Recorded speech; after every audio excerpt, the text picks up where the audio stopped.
what's up? You know what time it is. It's time for the best 120 minutes of your day. The Chop Shop, the nation's #1 urban sports talk show, and also your midday sports happy hour. Yours truly, Robert Hatter, alongside Jim Hicks, coming to you live from Houston, Texas, but we're broadcasting all over the world via Facebook Live and YouTube Live. Let me see. It's a great Tuesday. A lot of stuff going in sports. I know y'all can't wait to chop at the bits. I know a lot of stuff, the trades and stuff going around in the NBA. We got a special guest that we're going to bring on the show a little bit later. Just got a lot of stuff going on. But before I go any further, let me talk to my starting five. The starting five are the five people that always start on the Facebook feed or YouTube feed first. They're the first five people that signs in. And when it pops up on my screen, I got it right here. Y'all got to see my little setup one of these days. Take y'all for a tour. But they'll pop up on the screen. We got Rod Wells, Todd Holmes, Eric Raspberry, Derek Johnson, all the way from Germany, and Chris Charles. Chris Charles, what's up, man? And my sixth person of the day is Kim Jackson. Kim is in the building. Let me see what else we got going on. Let me see if anybody said something before let's go. It's a lot of moves going on in the NBA. Can't wait. Hey, y'all, let me tell y'all something. Jimmy be here in a minute. You know, I can't wait to get on him. What y'all think about, what's up, Alex? What do y'all think about the Rockies? Y'all Rockies, and they acquisition last night. I mean, I'm asking for a friend. You know, I'm just asking for a friend. What y'all think about y'all Rockets? Talk to me, man. Y'all know y'all can talk to me. It's just, I just found it interesting. Hey, Kim. I just found it interesting. I'm trying to find my notes because I got some I want to share with y'all today. Let me see. Let me go through my notes. Okay. You know, I got some I want to play for y'all first. Hold on. $50 million. $50 million. $50 million. $50 million. Hey man. You know how y'all talked all this stuff about my dude yesterday on television. I know y'all don't like him. Get him out of town. Let's start over new. This man turned down $50 million. Let me play it again, Michael Jordan, just in case, you know, y'all remind Jimmy when he come on. What's it? $50 million. $50 million. $50 million. $50 million. Kim Jackson, Shaquetta, Robert Risen, Mr. Robert Risen, you want to get rid of him. I heard you yesterday. I saw you. The man must don't want you either, Robert Risen. He must don't want y'all either. The man turning around down $50 million.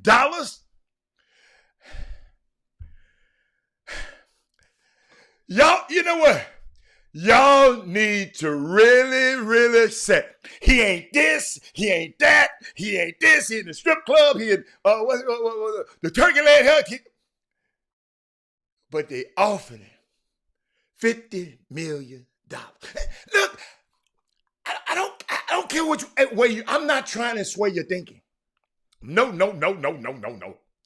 I just want y'all to understand that. You can stay down with Houston all you want to. I done moved all over the world. I'm down with everywhere I live. I'm down with Memphis. I'm down with Houston. I'm down with Atlanta. I'm down with Phoenix. I'm down with LA. I done lived all over the world. Yes, I'm down with all of that.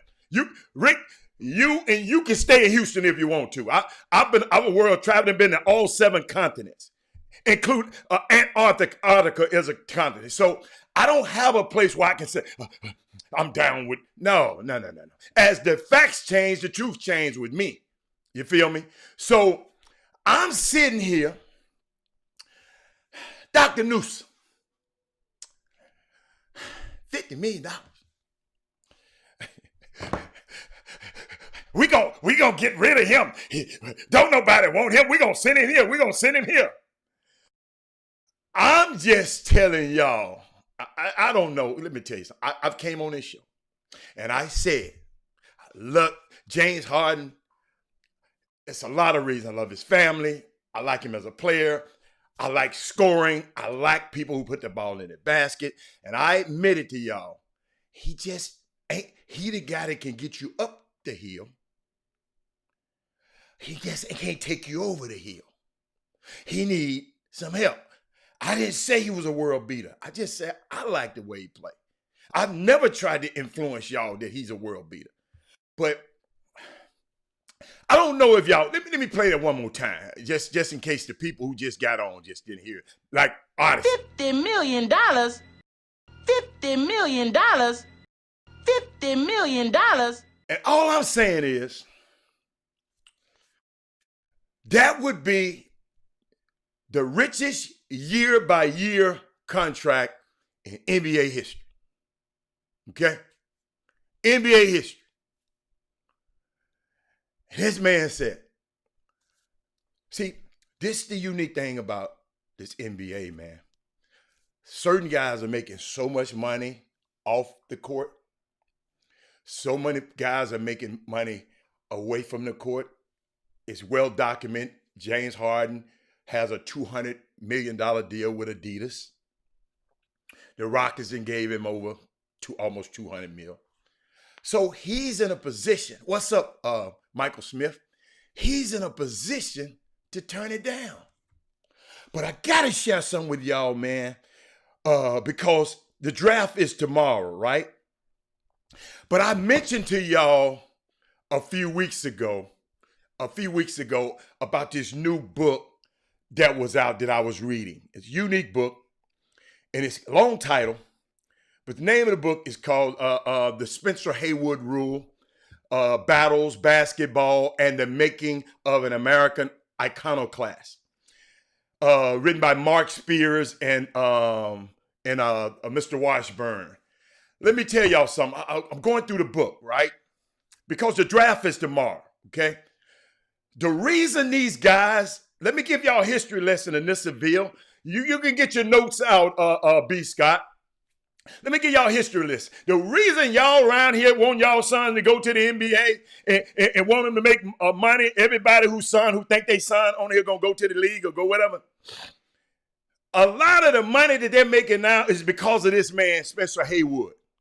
Let me repeat that. When I mentioned him about a week and a half ago, I wonder how many of y'all went back and looked at it. Let me tell you about it. Spencer Haywood, okay? Spencer Haywood, they call it the Spencer Haywood rule, right? He's one of the greatest players that come out of Mississippi. Y'all follow me a little bit, Thaddeus Moody. One of the greatest players to come out of Detroit. We're a day away from the draft, so I thought I would share this with you. And this it's all right. It's all right to learn. You're never too old to learn something. Most of the guys in this draft, in last year's draft, are what? Jeremy Davis, they're underclassmen. Okay? The underclassmen. What's up, Landon? If we poll all of those prospects in this draft tomorrow, how many people would know? How many of those young guys would know about the Spencer Haywood rule? Do me a favor. If you know anybody going to get drafted, call him and ask him, man, do you know anything about Spencer Haywood? Okay? Walk with me now. It's a rule that's really a non-existent rule, okay, at this point in time. The NBA Players Association and the NBA are going to make it an actual name of the Spencer Haywood rule. I'll tell you later why it hasn't been. It's been a rule, but the NBA don't recognize it, and you'll find out a little bit later why. Spencer was a student at the University of Detroit. He was an outstanding college player of the year, and then as a sophomore. Okay, all right. Check this out, man. And being a sophomore, you couldn't go to the NBA back then. Okay, y'all Y'all think? Remember, tomorrow the draft is freshmen, sophomores, underclassmen tomorrow. But a lot of these guys don't know, hey, Sonya, about this guy who fought for them to be able to come out of college. Let me give you a history lesson. Being a sophomore back in those back then, you could not go in the NBA or any professional basketball unless you have finished 4 years of college or sit out 4 years of college. Okay? In case some of y'all know everything, y'all might already know this. Let's let the other people humor me a minute and let the people who don't know listen. Okay? The guys that made steps before him, you know, like Wilt Chamberlain had to play 3 years at Kansas before he decided to go to the what? Harlem Globetrotters. So if you ever go look up Wilt Chamberlain, you'll see him in a Harlem Globetrotter uniform because in his senior year, he went and played for the Harlem Globetrotters. Hey, Karen, I'm talking about right now the Spencer Haywood rule. Spencer Haywood, he got a new book out. Go pick it up. Great book. All right. So Wilt Chamberlain, Connie Hawkins and Roger Brown, these are two players who were blackballed and they were exiled from the NBA draft. Because guess what? These guys didn't want to play in college. They wanted to get to the league. So they went to the ABA instead of the NBA. You got me? They went to the in their later years after they finally let them. You know, when you have to be away from your high school class for 4 years back then. Okay, but what Spencer did, he looked at the draft and he saw that the NBA was going to select Kareem Abdul-Jabbar with the first pick. Yeah, they were white ball. Okay, I got you. Thank you, Rick. Man, thank y'all so much. Rick, I'm glad I'm looking at the screen. Hey, and the ABA was coming along and saying, hey, they need to do something to stay relevant. ABA. See, the NBA picked Kareem Abdul-Jabbar, number one. All right? So the ABA is called, in case you didn't know, the American Basketball Association. So most of y'all know that, some of y'all don't, okay? They were the upstart and they were competing with the NBA.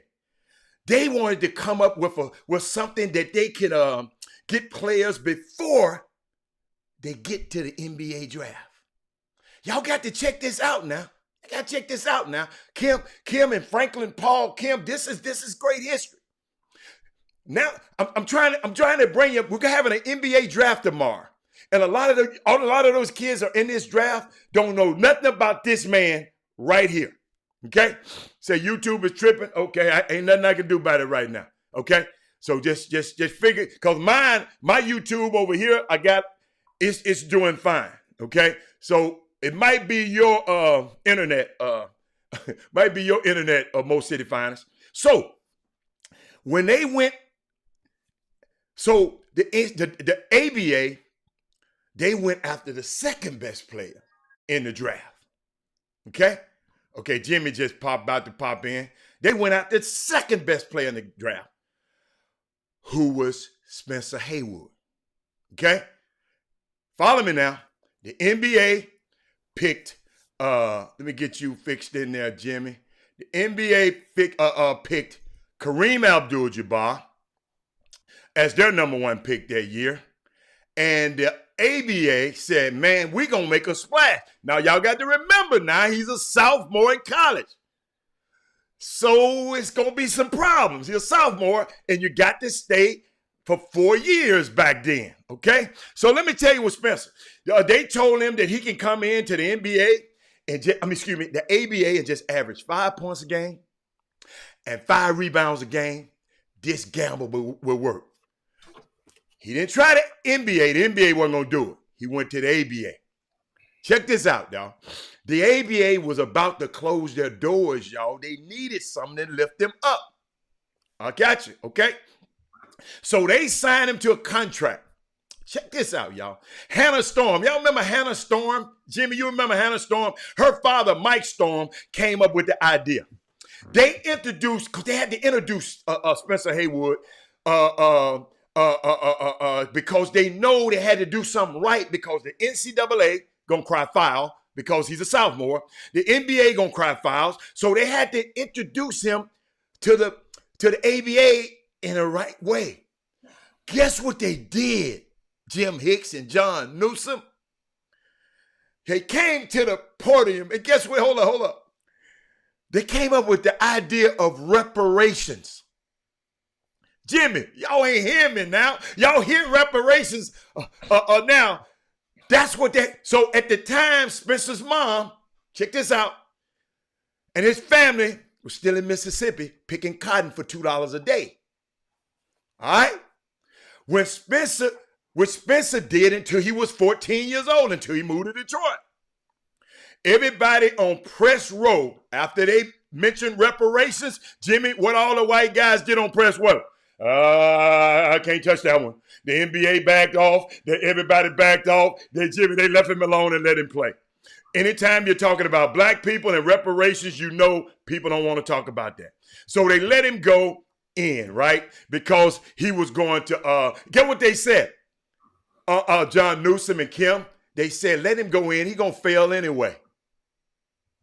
So guess what? When he got there, he showed them how failure looked. Who else I got on his Facebook feed? Martin Vaughn, Rick Wilmore. He averaged 30 points and 20 rebounds as a rookie. He was MVP of the league, MVP of the All-Star game, Rookie of the Year, leading scorer, leading rebounder. He uplifted the ABA where players like Moses Malone, Julius Erving, and George Gervin, all them players talking about, man, I want out.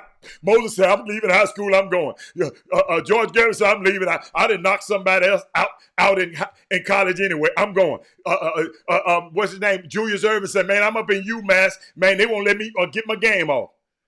Those guys were coming, the ABA. But the thing about the ABA, Jimmy, and I'm going to share with y'all, they gave him a fraudulent contract. And I'm going to remind y'all, I'm going to stop at fraudulent contract, and I'm going to tell you how important that is. Since Jimmy here, he probably, I don't know how familiar he is with this, but tomorrow, I'm going to start y'all off at the fraudulent contract that the ABA gave him because he was a 19-year-old boy who had been saved by the ABA from college. And I can't wait to tell y'all about this contract that they gave him. Unbelievable. But y'all, tomorrow is the NBA draft. And most of those guys in this draft are underclassmen. Go to take it. We might take you. I don't know if we're going to take you for a list of them. Those guys, this guy paved the way for those guys to be able to come out this young. So yes, and I'll tell you later what the NBA did. That's why Chris Paul, Carmelo, and LeBron came in and did the things that they did for the retired players and their health insurance and their benefit. A lot of that had to do because Spencer Haywood went and talked to those guys personally. Spencer Haywood, unbelievable, was married to Iman, the supermodel Iman that was from Somalia. A great story. Got a new book out, man. And I'm reading this book and just going crazy, just reading it. I can't put it down. Mark Spears, who's been on this show, The Chop Shop, is one of the writers of this new book. It's called The Spencer Haywood Rule. So I just thought I'd share that with y'all. But Jimmy, what you got going on, baby? What? Yes, thank you, Rick Wilmore. Stop. I'm sorry, Jimmy. He's the Kurt Flood of basketball. Thank you, Rick Wilmore. I was going to talk about that tomorrow. I know you didn't want to Google that up, but I was going to talk about that part tomorrow. But thank you so much. But Jimmy, what you got going on, baby? Well, I mean, Spencer Haywood, I got a chance to actually meet him and drink one with him back in 2015, about 5 years ago. I was at the Naismith Hall of Fame induct ceremony. That year, they had, I think, Vivian Stringer went in. I was there as a guest of George Raveling. You know, each inductee gets so many guests that they come in there with the pool. So I was there for Coach Raveling. I think Calipari got inducted that year, if I'm not mistaken. Mutombo that year, he was there. He got inducted. You know, it was about a dozen people, but I'm just saying I didn't sit for the whole ceremony. But we went up there and I got a chance to meet Spencer Haywood, and this was before the Chop Shop came about. I need to go back and reach back at him and loop back at him and and get him to chop it up a little bit with Jimmy, I promise you, you need to do that. Yeah. You know, I've been calling people trying to get his number because he would. That ain't no problem. Reason I'm saying that, he would love to. Somebody told me he would love to come on a show like this. He said he'd have been on the NBCs. He'd have been on the ABC. He said he want to come hang out with the brothers. So if that can happen, let's make that happen. Yeah, that's a piece of cake. And just a matter of just putting it all together. So now, of course, we in the first 24 hours has elapsed for the start of the NBA trading free agents period. Meanwhile, and we're going to talk about this later on, it's only 24 hours remaining for the high school players to sign the letters of intent. Bookmark that thought, because that's going to be a hell of a talk. I got a hell of a sermon. Say it again now. Say it again about the letter of intent. The early signing period expires in 24 hours tomorrow, Wednesday. Okay. So, and I'm going to break some stuff down just to make, because a lot of people really, and we don't expect them not to understand everything, but how you can troubleshoot and post some roto-rooter down the pipes of some of your people that may be allies, that may be have been lying or misleading you or your kids to believe that their babies, their sons or daughters have multiple, all these Division I offers.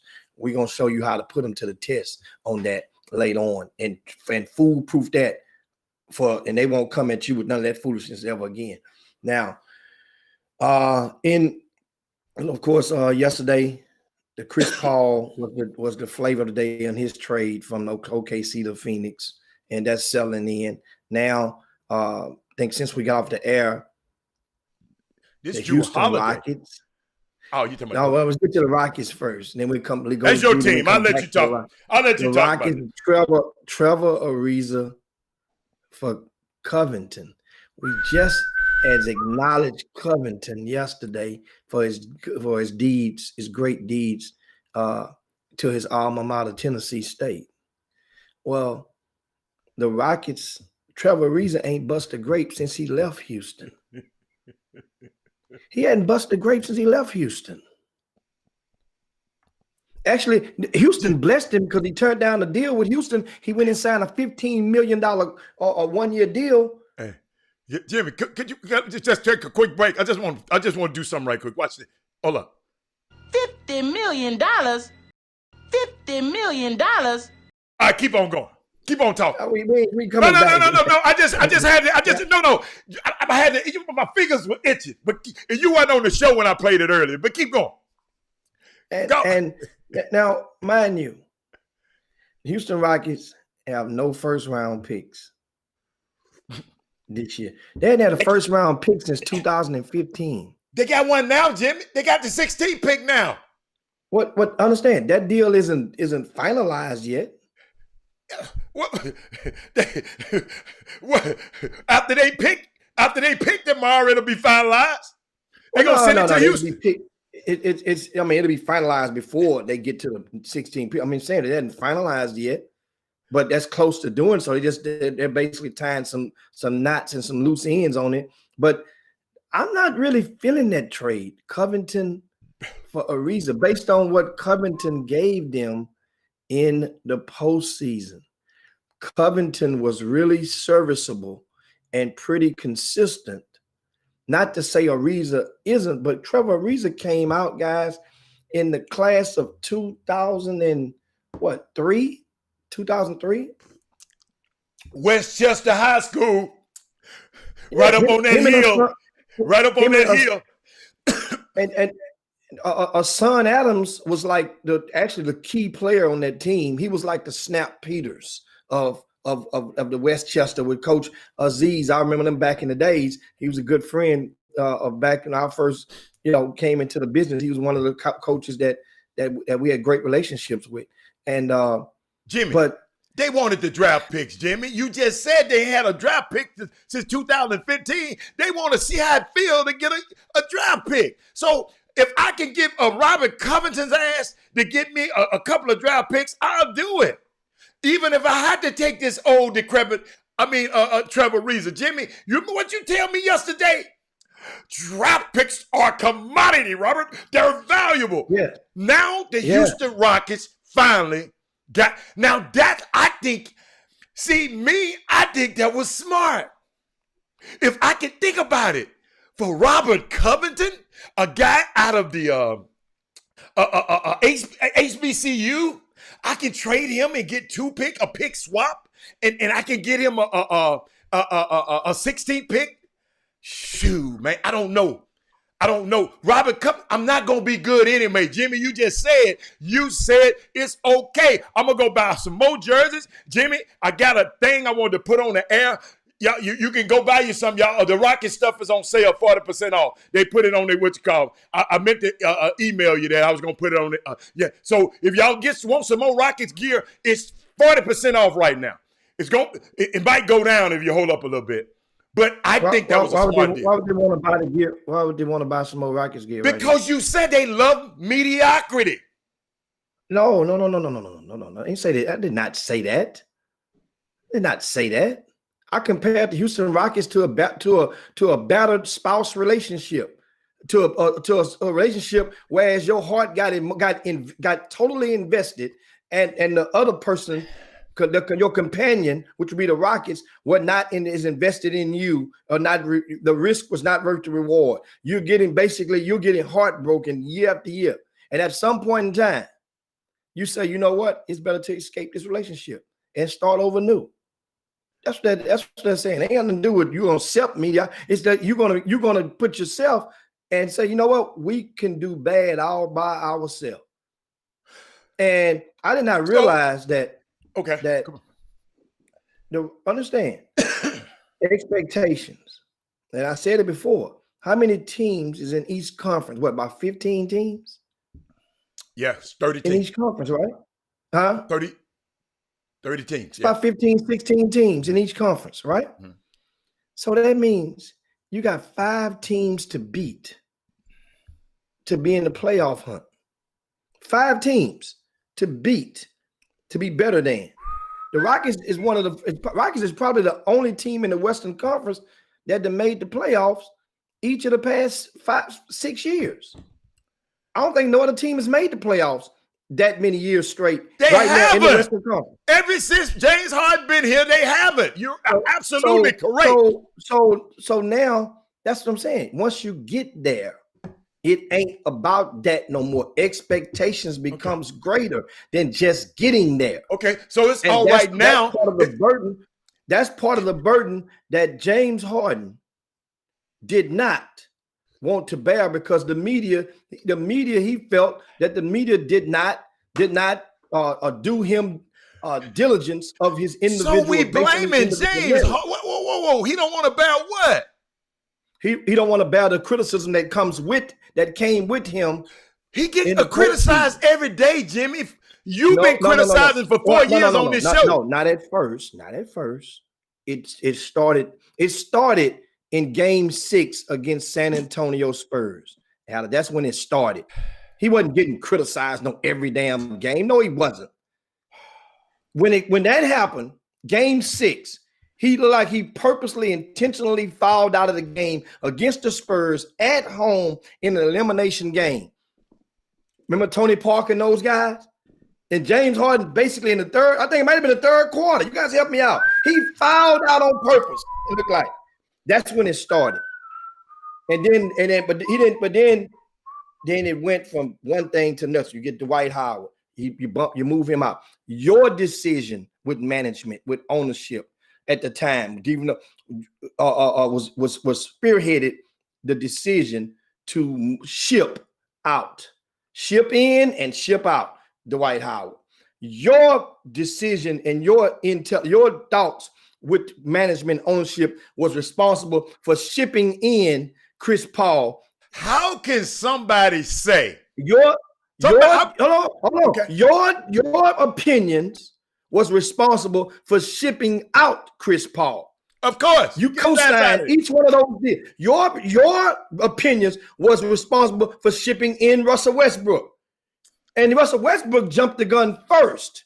His thing came out first. His leak came out first about wanting to get because of the fact that the Rockets was shipping him, were trying to sell and check and test him on the market. It leaked out. I say his rumor leaked out first. Well, guess what? Now James Harden, it's become the fruition now, which said it before. James Harden was not co-signing Jeff Van Gundy. Can I give you some fruition right quick before you go there? Let me give you some fruition. $50 million? $50 million? Now keep on continuing. Keep on continuing. Now, James Harden did not co-sign Jeff Van Gundy. He was so adamant, like saying, basically, not Jeff Van Gundy. Now, by him saying not Jeff Van Gundy, not even returning Van Gundy's phone calls during the time when Van Gundy was doing his interviews, between his first and second interview. They figured that as mean, well, not Van Gundy, mean he'll co-sign this coach right here. We'll take silence. If he had, based on the choices that were presented in front of him, both of those guys wanted John Lucas. Jimmy, now they didn't realize Jimmy, what if they understand. Both of them guys wanted John Lucas. Now, what happened with the Rockets is you failed, and I'm watching. Remember, I said I watched a lot of them. Now, every person that you meet that is not connected to the fibers, to the grassroots of this city, a lot of people looked at John Lucas as the help. They didn't look at him as being our coach. They look at him as being the shoe shine boy of the team, a highly paid shoe shine guy for the team. He keeps the teams looking shiny. For us, now, who said that? And spiritually, who said that? Who you said treated him like that? I say a lot of the the management. A lot of the people, a lot of the white people in basketball. Okay, white. Obviously, he don't even get the looks for the job. Okay. That's how they look at him. They don't look at him as equals, man, or he's a head coach material. They look at him as a guy that they look at him. I'm gonna give you a perfect example. Lucas was three head coaching jobs, right? And a GM job. Huh? And a GM. He been a GM also. Job. Okay. Okay. So did Mo Cheeks. Mo Cheeks' name don't hardly come up at all for coaching. He had 3 head coaching jobs since John Lucas. Now, Mo Cheeks, think about it. He's looked upon as Billy Donovan's shine guy. He's the shoe shine guy. Billy Donovan gets a job just like that, and he leave OKC. So guess what he do? He reach back and grab his guy because every coach need that guy. Of course. One of those type of guys in the locker room. You see what Doc did? Hold up. You see what Doc did when he left? Doc Rivers, you see what he did? Yeah, he said, yeah, but hey, Doc got Sam. I was mentioning guys how I was forming a list of guys that had head coaching experience. Oh, gotcha. My bad. Like, look over at Golden State. You see what he did when Mark Jackson left Golden State, and albeit, guess what? A lot of people, one day, I don't understand why it's taking so long when people just to come on out and fess up what the hell. Jimmy, they done already fessed up. You just ain't listen. They done fessed up already, but keep going. And Steve Kerr comes in, and after a year, guess what Steve Kerr does? After 2 years, hi, Mike Brown. He go and get Mike Brown.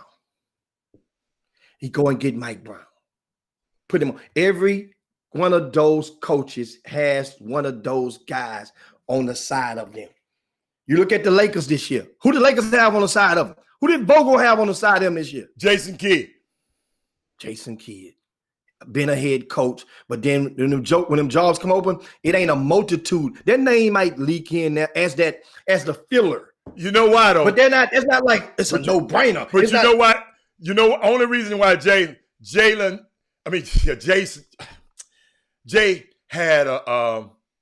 he got into a little trouble a couple of times in the Hamptons and driving while drunk and stuff like that. So a lot of people, the powers that be, they ain't looking at him like that right now. So that's the problem with Jason. But keep on with your story. I just wanted to add that. We can go. Who did they beat in the championship? Who they beat? They beat who just played the championship? I done forgot all. The Miami Heat. Miami Heat. Yes. Who's on that? Who's on that set? Does he have one over? Who's his version over there for Spoelstra? You know what? I don't know his guy. He used to have Juwan Howard. Yeah, but Juwan Howard wasn't his guy. Hold on, let me look at their coaching staff. Keep talking. Who's his guy? Hold up, I can tell you. Okay, Miami Heat coaching staff. Hold up.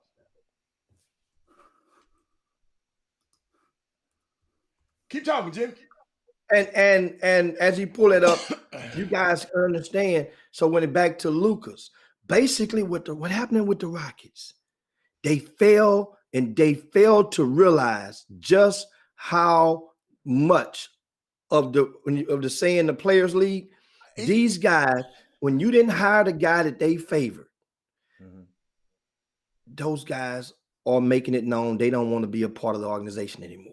Because I guess now my thing is this: why didn't they just go and put their vote in and just say, look, because that's what a lot of people were thinking they were going to do. Just go and say, look, we want this guy. Maybe, but I guess maybe they were probably being so young and possibly naive to front office stuff that they probably thought that it was going to be a no-brainer. Because they could tell, if they were looking, they would tell how the reactions and the day-to-day interactions was between both of them, Harden, Westbrook, and John Lucas. They could tell. Even the people in the front, the secretaries could tell. The trainers could tell. The people the non-essential employees that were around the stadium, they could tell. The people that got to unlock the door early in the morning for shoot around, when John Lucas is there doing the shoot around with those guys, you could tell. So obviously, somebody, their asses need to roll for convincing that guy, that owner. Even understand, we know he's naive. He's in the entertainment and restaurant business. That don't mean he's not compatible to be an owner of a team. No, but understanding relationships.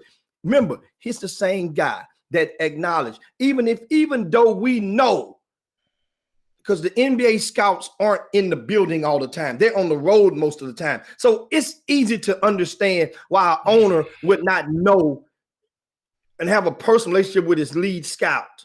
I can understand that, especially an owner that ain't been there for a couple of years. But for you to say it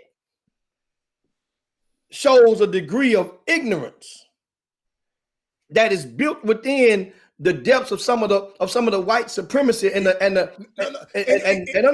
Yeah, what you got? He's not a basketball guy either. You don't have to be. You don't have to be to not say that. We don't have to. We don't even worry about him and knowing BG. We know that. Jimmy, I documented that 2 days in a row. So you just telling it again? No. I'm back on it now. Mm-hmm. I'm talking about not realizing in your house, not relying on your infrastructure. In other words, this is how this stuff normally goes. Most of the owner is going to have a relationship and know one of those cooks in the kitchen. If they're in that building a lot, they're going to know one of those. They're going to know one of the elevator then they're going to favor one of the elevator people. You got to go to a certain elevator and they got to turn the key to let you up. One of those elevator shift persons he's going to know that person by face. I'm going to help you out right quick. Do you think he had a good relationship with Daryl Morey? Timothy Fertitta? What he had a relationship. Yes or no? Do you feel he had a good relationship with with Daryl Morey? I think his relationship over the course of the years were more good than bad. Now when it turned into money, no, I didn't say nothing about it. I said, do he have a relate? So do they talk? So you're saying they communicate? Of course you do, Jimmy. I ain't gonna ask you a question. You're taking too long. Of course he does. So guess what? It's Daryl Morey's responsibility to let him know how important B.J. Johnson is and how important John Lucas is to this inner workings of this pro. Because this man just bought a new toy. He don't know how to work all the toys yet. And I'm not giving no excuse. But you just said every good person, what you say, they rely on who? The elevator man. He don't have to rely on the elevator man. Raphael Stone, who he promoted. No. I'm saying every owner is going to know that elevator man by face, if nothing else. You're going to recognize old Mr. Johnson. Every time I come to the elevator, he's the guy that turned it. After a while, I'm going to recognize Mr. Johnson. Mr. Johnson, if Mr. Johnson had a newspaper in his hand or at his feet on the bottom of the little stool they sit on, sometime, if we going to the top, I'm going to pick up we're going to pick a topic to talk about. At some point in time, I'm going to say something. We're going to dialogue. It's going to be a 30-second conversation, but it's going to be in there at some point in time.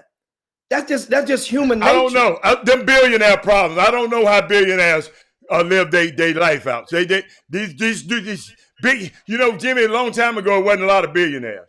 The billionaires probably just live a little different than we, especially this one, because I just still can't understand. But let's get, because we got to take a break. We'll ride this thing to the end. And what my point is with this, the Rockets made a decision, made a choice, and now these are the consequences. I always use that formula, that equation: choices and consequences. You chose the coach. We're not mad that you chose the coach, that particular coach. You thought that coach, somebody thought that coach would make the black folk be okay.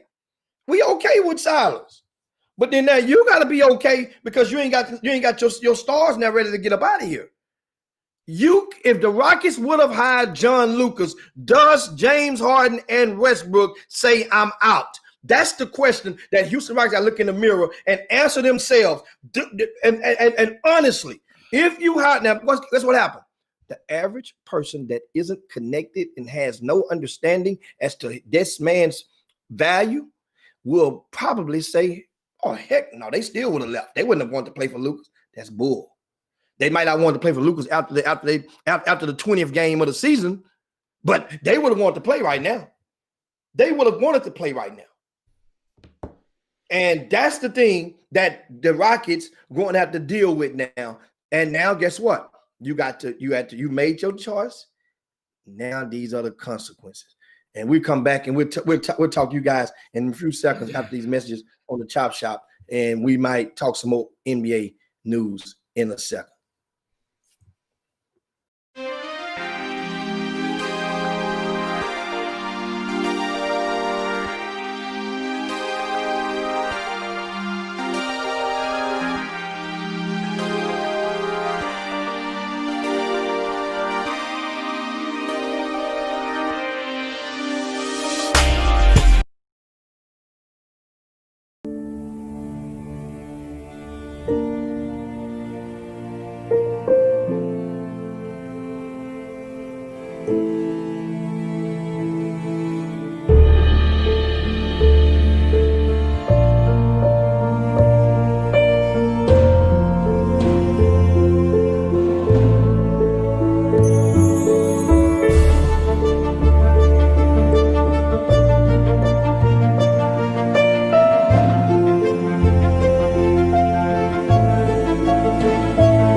Welcome back to the best 120 minutes of your day. The Chop Shop, the nation's #1 urban sports talk show, and also your midday sports happy hour. Yours truly, Robert Hatter, alongside Jim Hicks, coming to you live from Houston, Texas, broadcasting all over the world via Facebook Live and YouTube Live. Got a special guest coming up a little later. I hope you saw our social media post earlier this morning. If you didn't, we got a special guest for y'all. Oh my God, I just can't wait. But Jimmy, I know when you were getting off, you asked a great question before the break. Do we think? Of course, I think those guys would have stayed if John Lucas was the coach, and I just don't understand. People who are in positions of power, and a billionaire owns a team.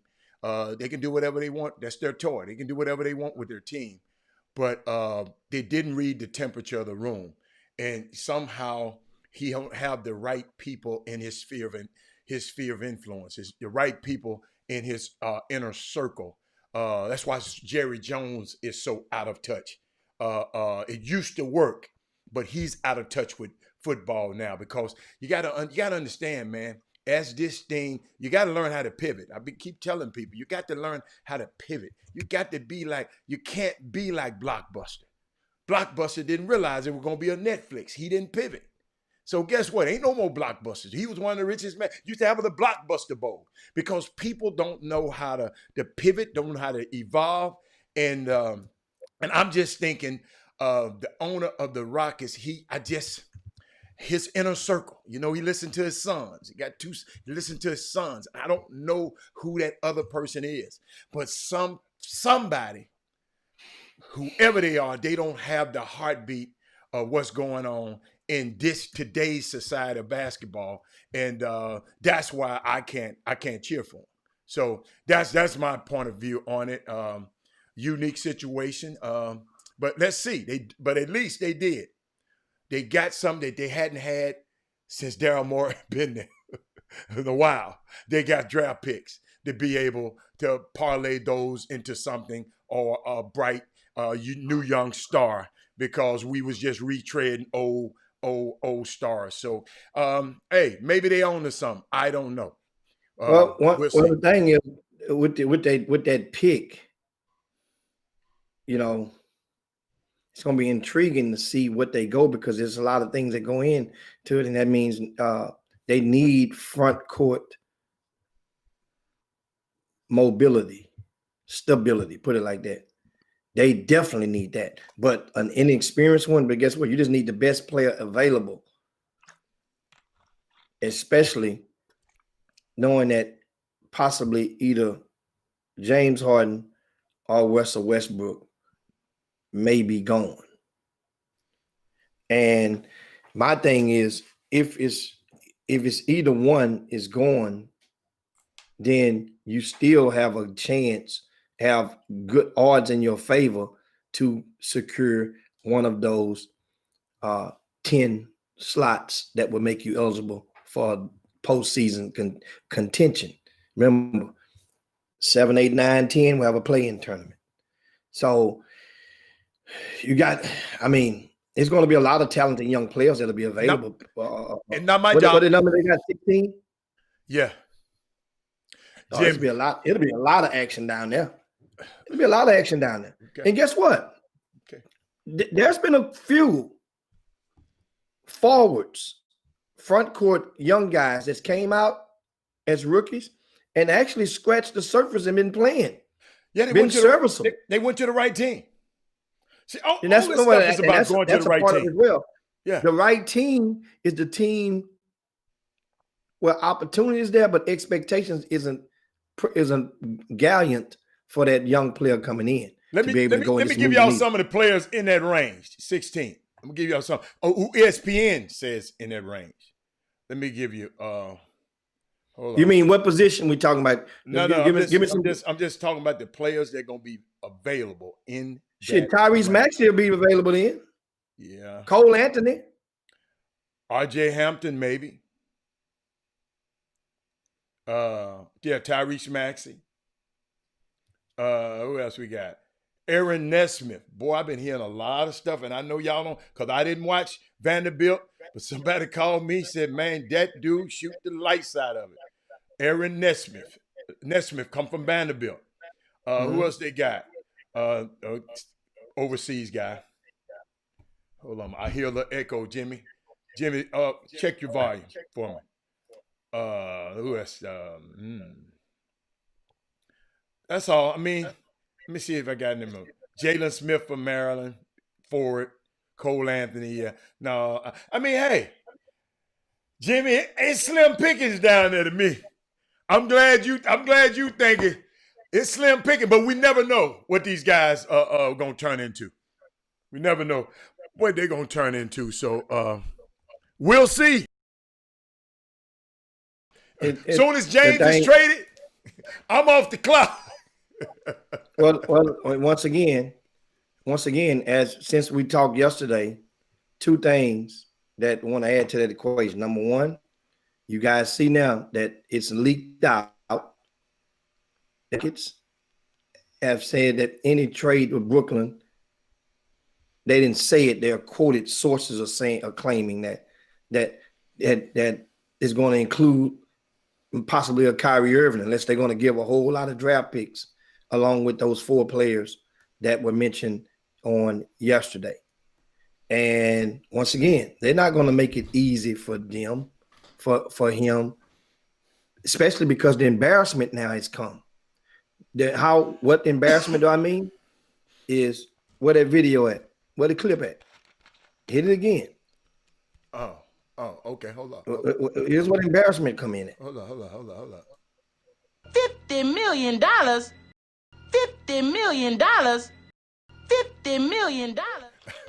So how's that embarrassing that a guy turning down $50 million don't want none of your stuff? Your stuff's so bad, you can't give him $50 million to get it. Ew. That's embarrassing. To still sleep in his own bed. You look at it like that. They're paying you to sleep in your own bed for additional 2 years at 50 million plus. Jimmy, he got beds everywhere. Jimmy, he got beds everywhere. He got beds everywhere. No. In your primary residence right now. It's LA, Jimmy. That's his primary residence right now. Phoenix. I think Phoenix is. His primary. He lives in Phoenix, but I'm curious to see which one he's registered to vote in. That's a good one. You guess what? He had his voting sticker on while he was in LA. When he had on, I was just about to say, I wouldn't be surprised if he never was in LA. He was in LA when he had his vote from there. Yeah, when he had his voting sticker on. Yeah. James Harden. The Houston Rockets offered him this money. And that was on the down low, under the table. That deal leaked out to Woj. Remember, you check the source. Always pay attention to the source. Woj is not James Harden's plug. That's Daryl Morey's plug. You see? Woj is with Daryl Morey. Stephen A. Smith is with Fertitta. I've told you guys that about 3 weeks ago. We just let that out the cat. That way now you got to even worry. Whenever a rumor come out with the Houston Rockets, well, in the past, and Woj broke it, it's coming from Daryl Morey. Whenever Stephen A. Smith break it, it's coming from Fertitta.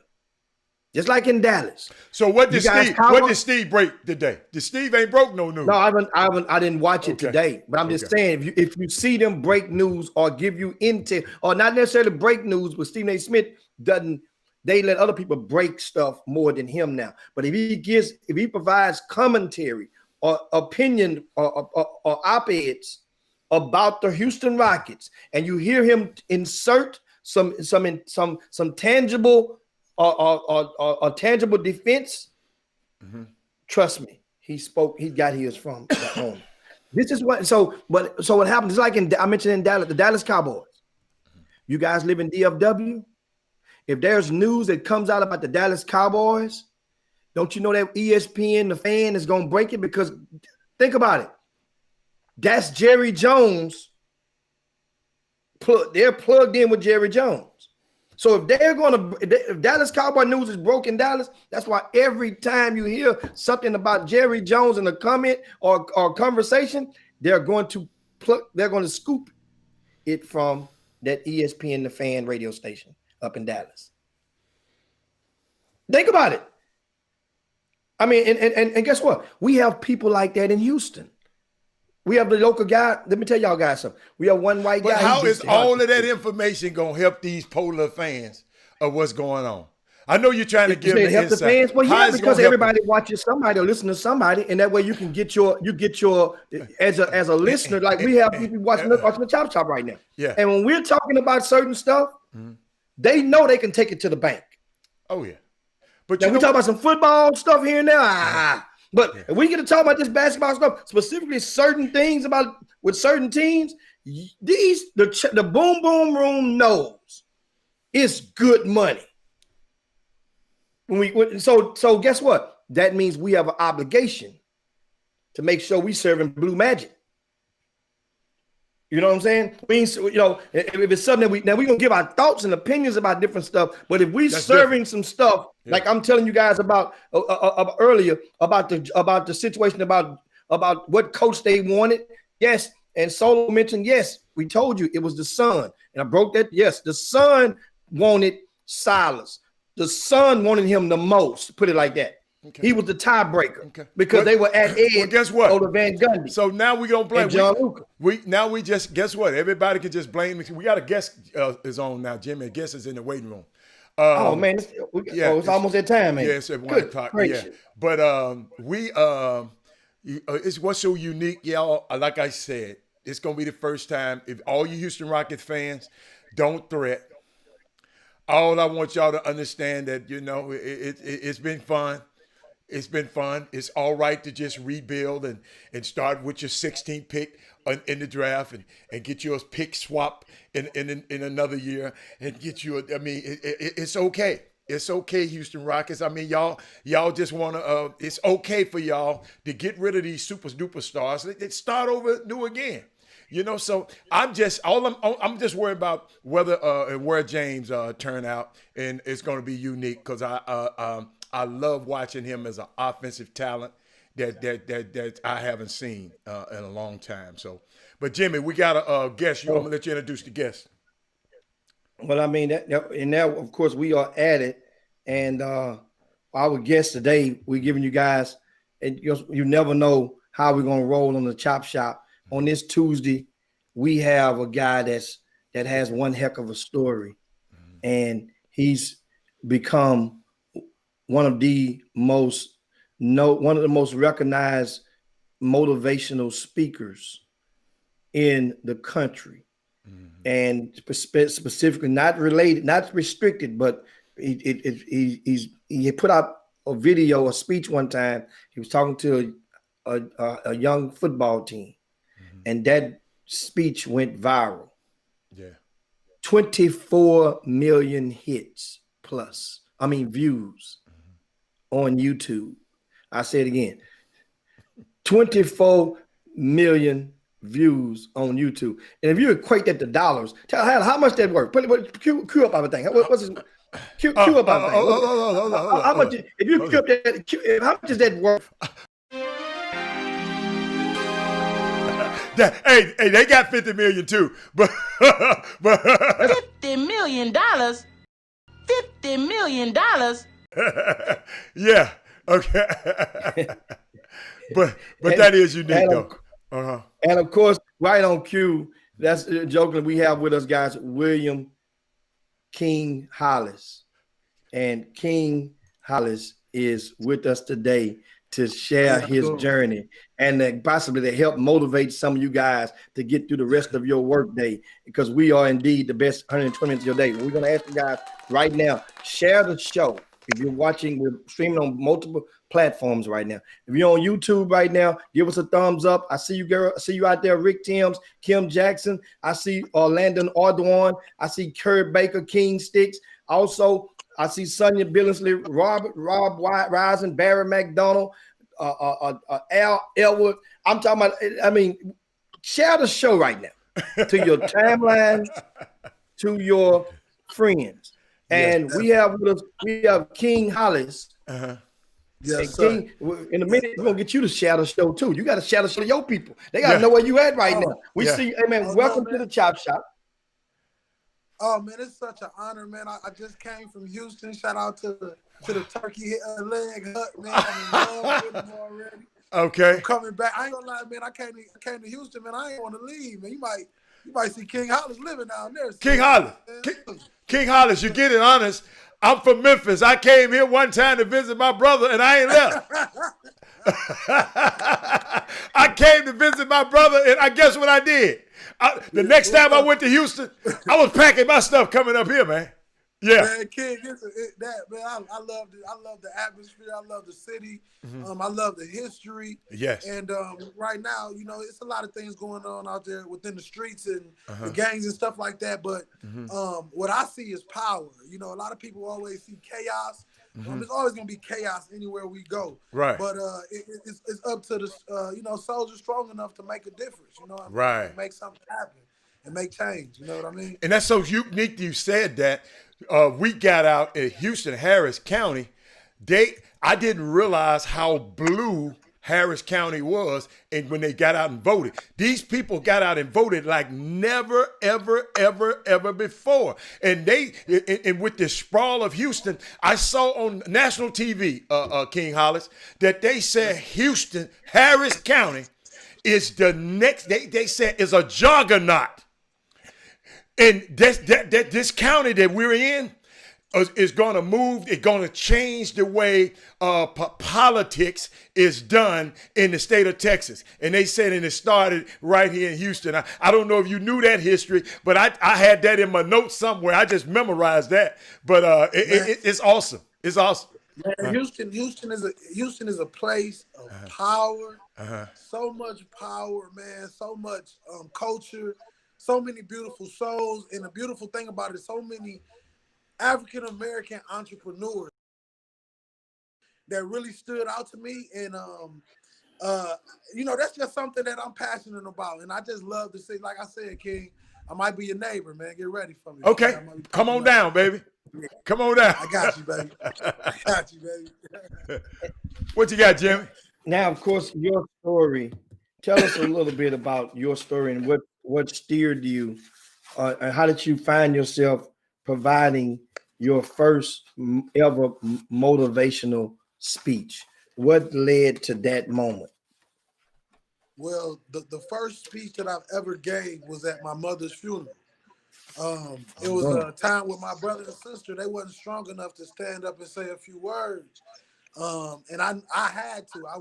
I did it because basically I had to. And when I got up and gave that speech, man, I didn't never think that I can explain and elaborate about my feelings like that. As a young African, I didn't know that I can articulate that in the way that I did that day. So when I did it, King, I never knew.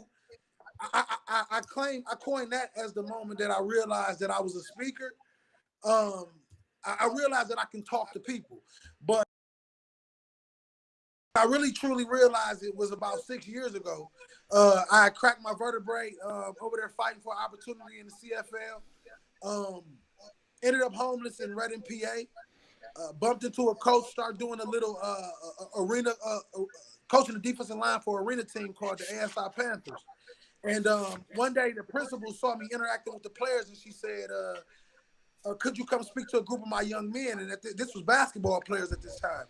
And within 5 minutes of talking to the young men, they were in tears. This was the first time I ever talked about my problems and talked about my life for a long time. And I realized that it could be truly traumatic going back to that place of darkness in your life.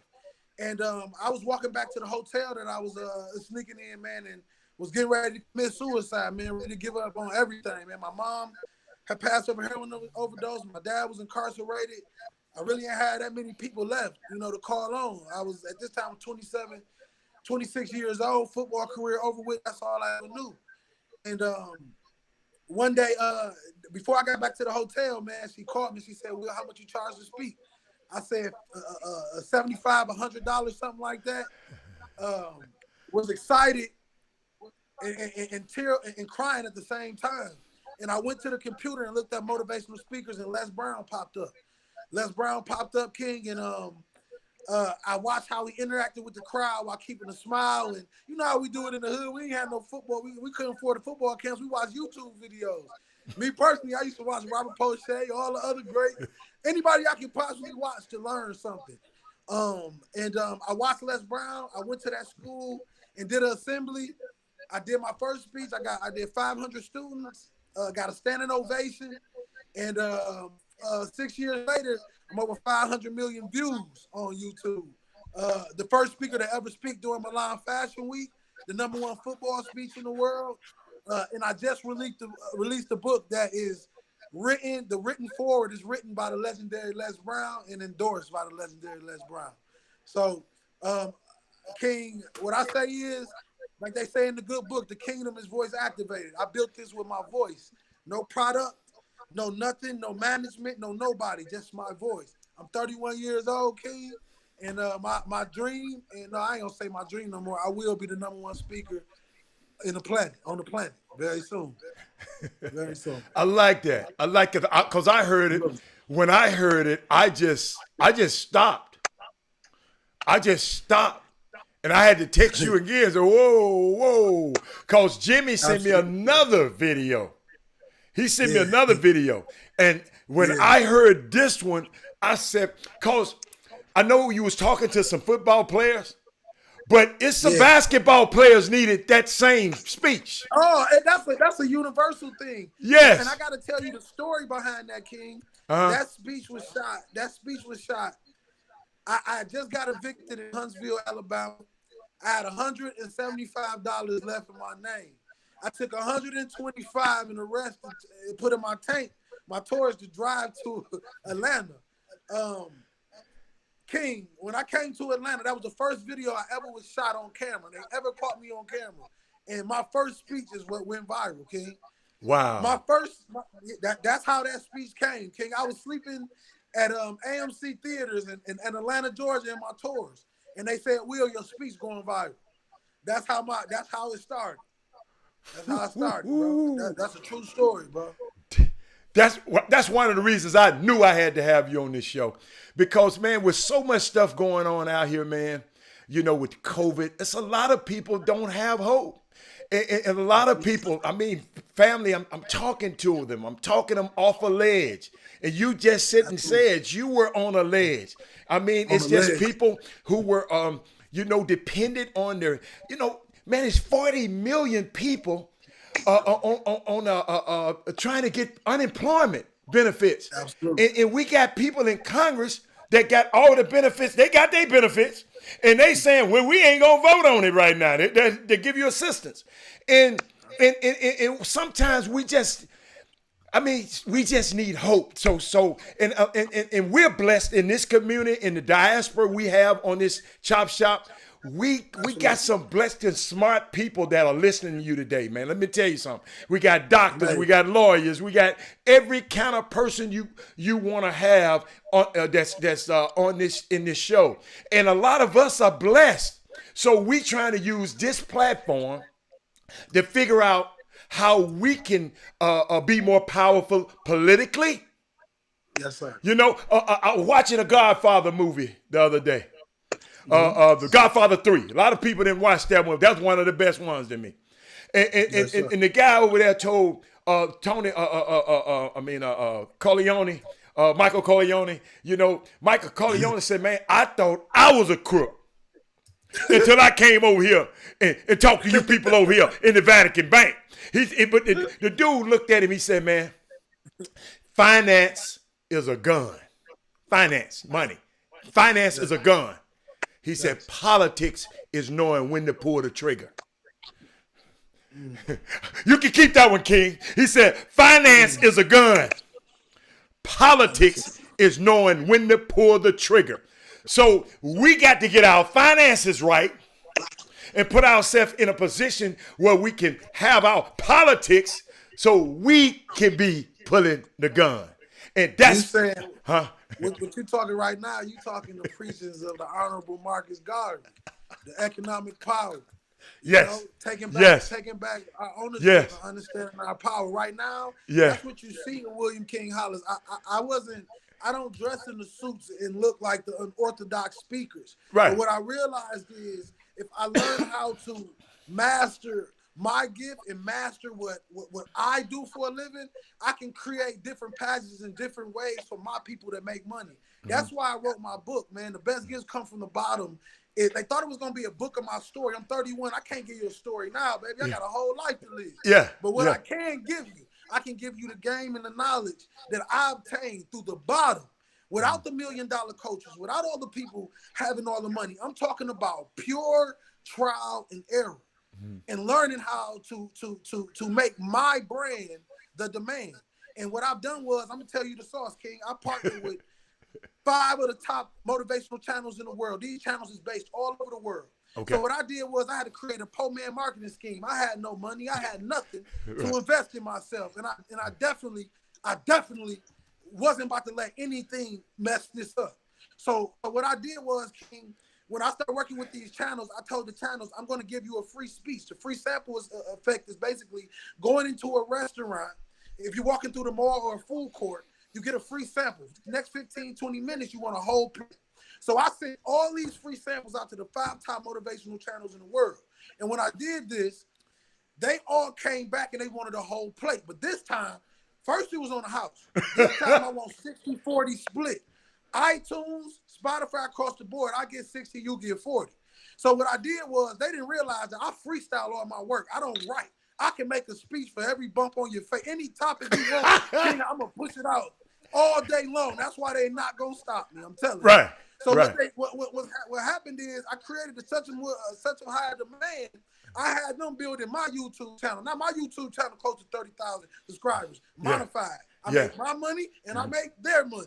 I never let them be no coaches. I never let them take advantage of me. And I ain't gonna lie to you, King. I was learning this through trial and error.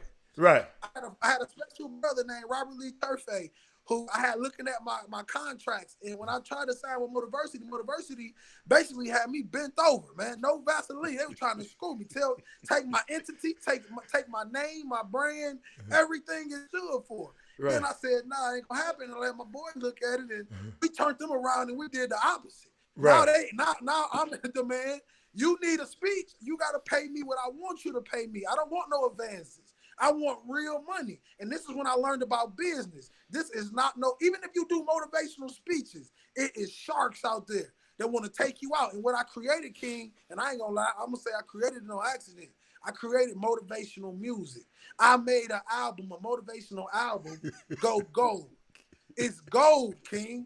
Now we got the labels at the table that we can negotiate. And guess what I created? Motivational music.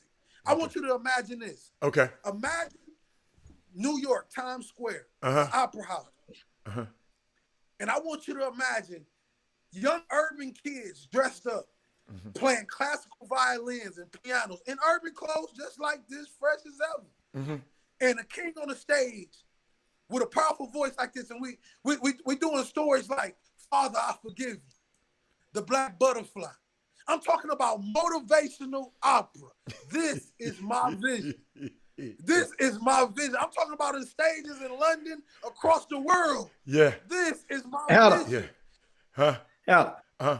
Cue up some of our chop shop music. Let's cue up. Give him one. Cue up some for. Put some music up on them right now. Put some of our approved music. Okay. Let me drop some up on them right now. We're gonna see. Let him keep going. Let him keep going. Cause I'm not necessarily. I'm impressed with your motivational speaking. I'm more impressed that your ass ain't took a drink of water yet, and you still flowing. That means all this shit right here. You going, keep going, go. Give me some, man. That's too fast. That's too fast. Slow it down. Hold on. Who was that, y'all? That's me. I'm a freestyle song for y'all. Give me. No, that's too fast. We're gonna slow it down. Here you go. What about that? Hold on. There we go. Can you do that? Let me turn it up. I can't do that one. Hey,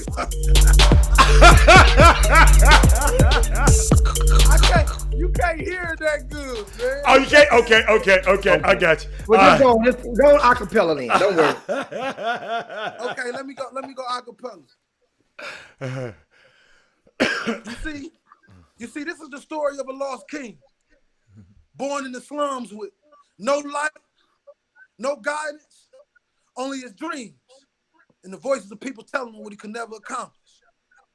You see, I was taught that if you go after with everything in your soul, the universe will give you everything you want.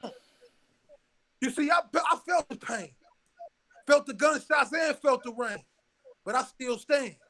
As my pop sat in the cell incarcerated, his baby boy travels the world and he speaks to people. He teaches doctors, lawyers, all types of individuals how to become great. You see, this is the kid that showed the world that the best gifts truly come from the bottom. Just a little sample. I like that. So I like that best gift. You said that in your video, because you said, kids, you remember, you took me back now. You said, because I remember I was the one who wanted that prize in the bottom of that cereal. And let me tell you something. When I figured out, my sister snitched on me. When I figured out, when I opened it, Jimmy, I pulled it all out in a container. No, why you pull it all out? I pulled it all out. I got that prize. The box gonna be fat. The box gonna be fat when you pour it back in. Dude, you gotta stick your hand up in that thing. You like my sister. You snitched on. My sister snitched on. My mama snitched on. My sister snitched on. So guess what? I pulled it all out and got the prize and pulled it. Cracker Jacks. Every time I eat them, I pour them all out. I get the prize out first. So you said the greatest gifts come from the bottom. Man, let me tell you something, man. That stuck with me all morning. I didn't listen to no other show today. I listened to your video. Then I listened to some stuff about, I don't know if you're familiar with Spencer Haywood. If you not, King, go look up. He got a new book out, Spencer Haywood. You know we having an NBA draft tomorrow. Okay? NBA draft is tomorrow. Okay? The NBA draft. Yeah, the NBA draft is tomorrow. And this guy, most of the guys that are in this NBA draft, they are underclassmen. Absolutely. This is the guy who started and fought all the way to the Supreme Court where underclassmen can come out of college and go to the NBA. It's Spencer Haywood. And guess who was the judge on the bench? Okay. Thurgood Marshall was one of the judges on the bench. And Thurgood Marshall said, "Hey man, this is like indentured servitude. You can't do this. If you're gonna send them to the war, if you're gonna send them off to fight at 18, they ought to be able to go into the NBA and go make a living at 18." So that's why I mean you had me when I saw what your video.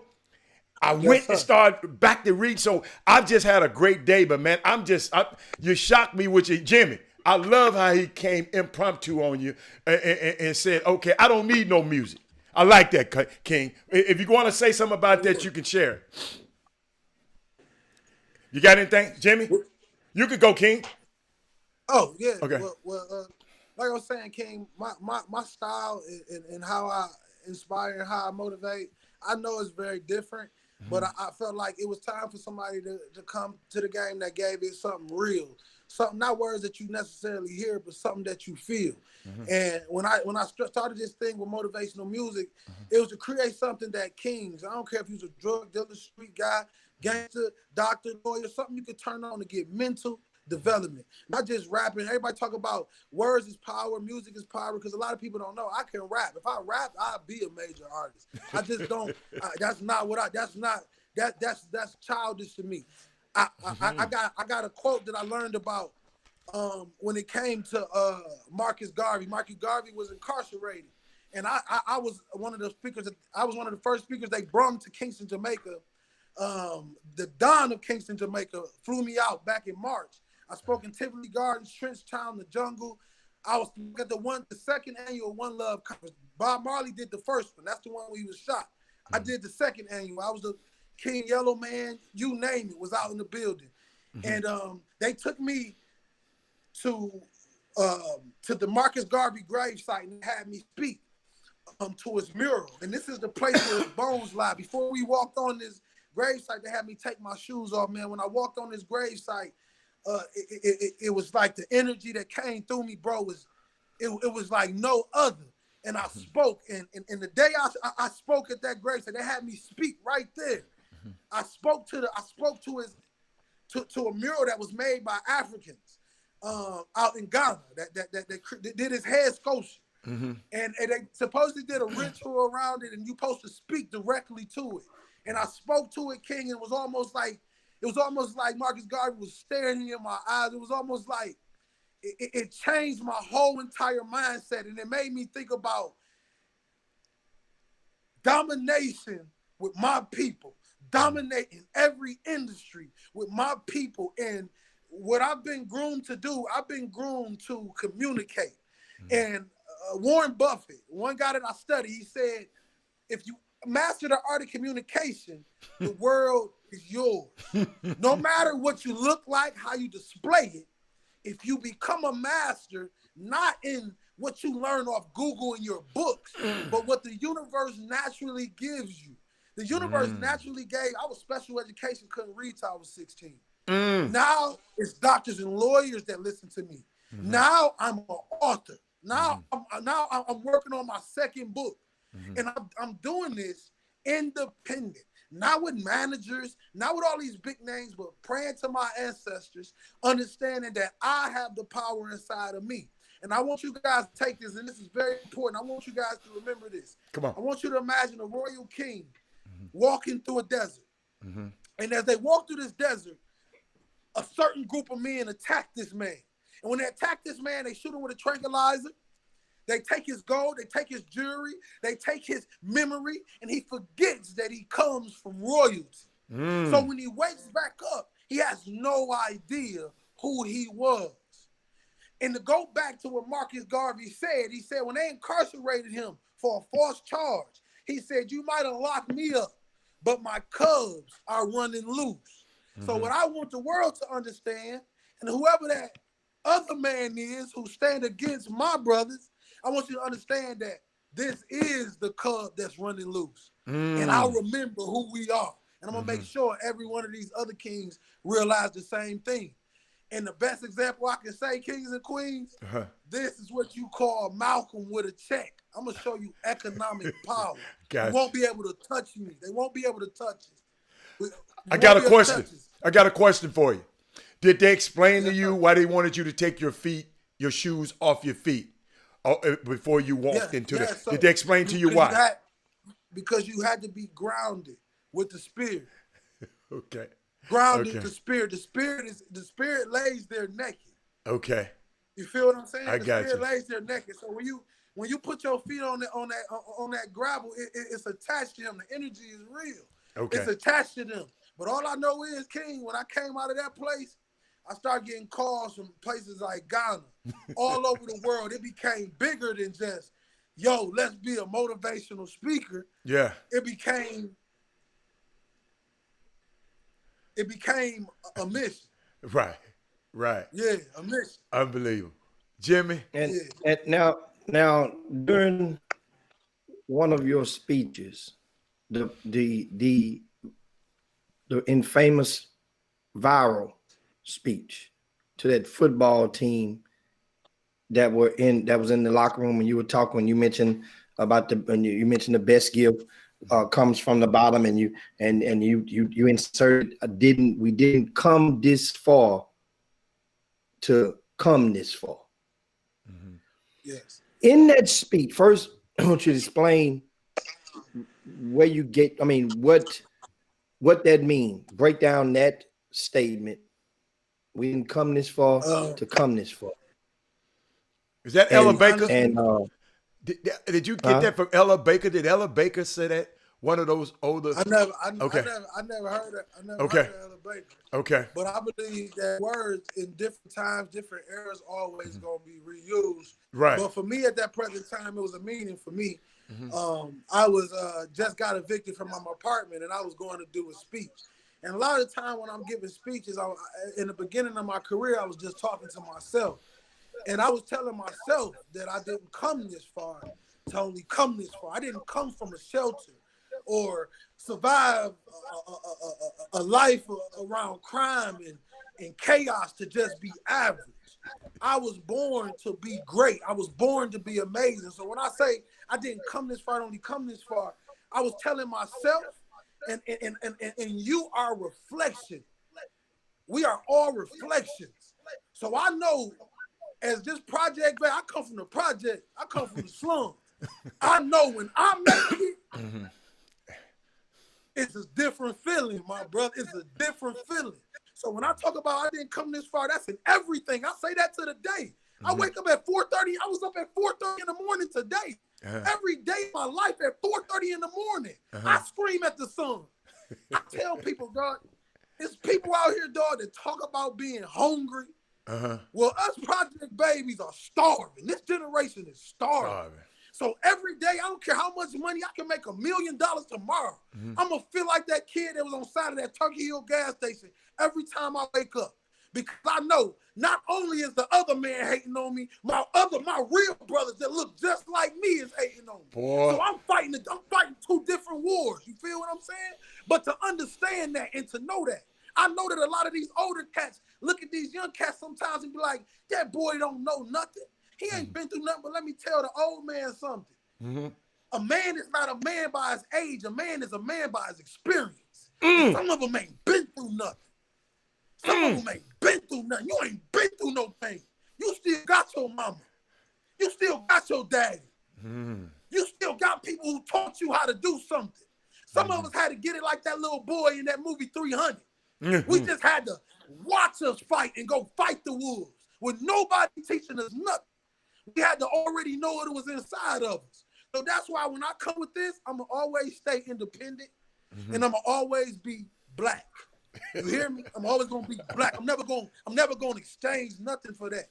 And I tell everybody, that's what I'm fighting against. It's never been a black man to reach out to me one time other than Les Brown and the Don of Kingston, Jamaica, to say, young man, I'm proud of you. Not one of them. That's all right. Well, guess what? Guess what? I got some. Young man, I'm proud of you. Young man, I'm proud of you, baby. Yeah. I mean, everything to me. You're blowing me away. I tell you like this. We need y'all older kings, man. Right. We intimidated to come up and ask for help because the way you look at us like the enemy look at us. Right. Look at us like scum when we walk up to you. Right. Like it's nothing. They just misguided. Nobody ever told them they can be nothing. They only thing they grew up around was chaos, murder, and drugs. So now you're trying to take a kid who grew up and murder, chaos, and drugs and send them to colleges and send them to all these places where they got mental issues that they never even solved. They never even got together. So at the end of the day, I know what they're going through. I know where the pain at. You got to know where the pain at. And these kids is hurting because they have no voice. You know the fastest way to lose an organization as a black man, and every black man, most of them did it. I can even speak for Garvey, one of my greatest mentors. What you got? The moment you take a man's voice away, you take his life. That's why you always let your brother speak. You always let your brother and your sister have an opinion. Not just an opinion when you just throw it to the side, but it's set at the table and it's calculated. We think about it. It's thought out. We care about what you're talking about. And if you can successfully give your brothers a voice, give everybody a position and say, don't stand behind me, stand on side of me. That's an organization that's going to stay forever. But the moment you take your brother's voice, he's going to give it to your enemy. And he's going to tear you down. He's going to kill your whole organization. You don't give him a voice, he's going to give it to your enemy. Anything to stop you. Because he still looks up to you. He just don't want you to live. He don't want you to be here. That's why you move militantly. You move militantly. That's how I move, King. I know I don't take drink from people. I don't like to eat out at restaurants often. I don't like any of that stuff. I like to be surrounded by my people. And I know if the direction I'm going and awakening the mindset of black people, bro, I know my life is in jeopardy. It's going to be in jeopardy. But I tell people, The definition of a king is a man that look adversity in the eyes and doesn't run from it, but run towards it. We don't fear death. We fear bondage. And we never gonna stand for that. We're never gonna stand for that. And this bondage is in many ways. People just gotta wake up. They're in the matrix. Man, you unbelievable, Doc. Let me tell you something. Definitely good. You mentioned somebody earlier asked you mentioned you came from, you got it out of the mud.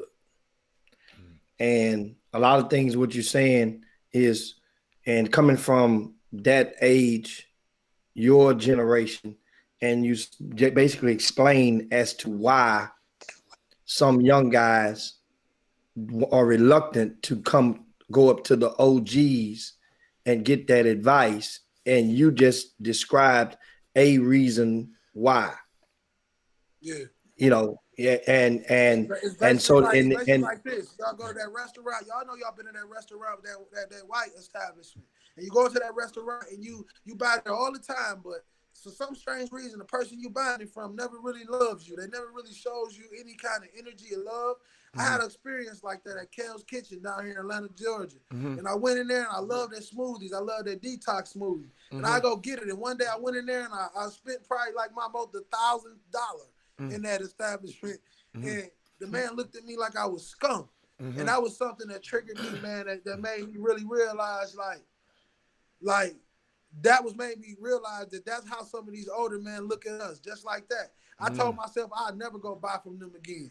There you go. I'm not gonna like them. That's like why that. you see all these young men. That's why you see all these young men attacking these older individuals. They don't hate you. They're angry at you. I'm gonna say this, and I'm gonna say this with all due respect. Okay. The last older generation, bro, let us down tremendously. When the baby sat on the computers, they talked about him. When the baby created music and it was art, but you called it trash, you broke their hearts. Now, I want you to see that the internet is the #1 money maker in the world. What are we speaking on? The internet. Yes, sir. The computer. So now those babies are the leaders of the new school. And I realized this. This is why I'm going to win. I can guarantee I'm going to win. Because I realize if you take care of the future will take care of you. If you love on the future will love on you. And I'm not talking about loving them from how they look, judging them for how their hair look, how they dress, or how they like to talk. I'm talking about looking deeper into that man or young woman and saying that you have something great in you. We don't have mentors like Malcolm X and Martin Luther King had that said, young king, hear your platform to inspire our people. Instead, we got the old head saying, get out the way. This is mine. I'm going to keep talking even though nobody's listening. But I got the money, so I'm going to, this is mine. Instead of putting a force behind a young king or a young queen that can transform the generation. That's the biggest problem.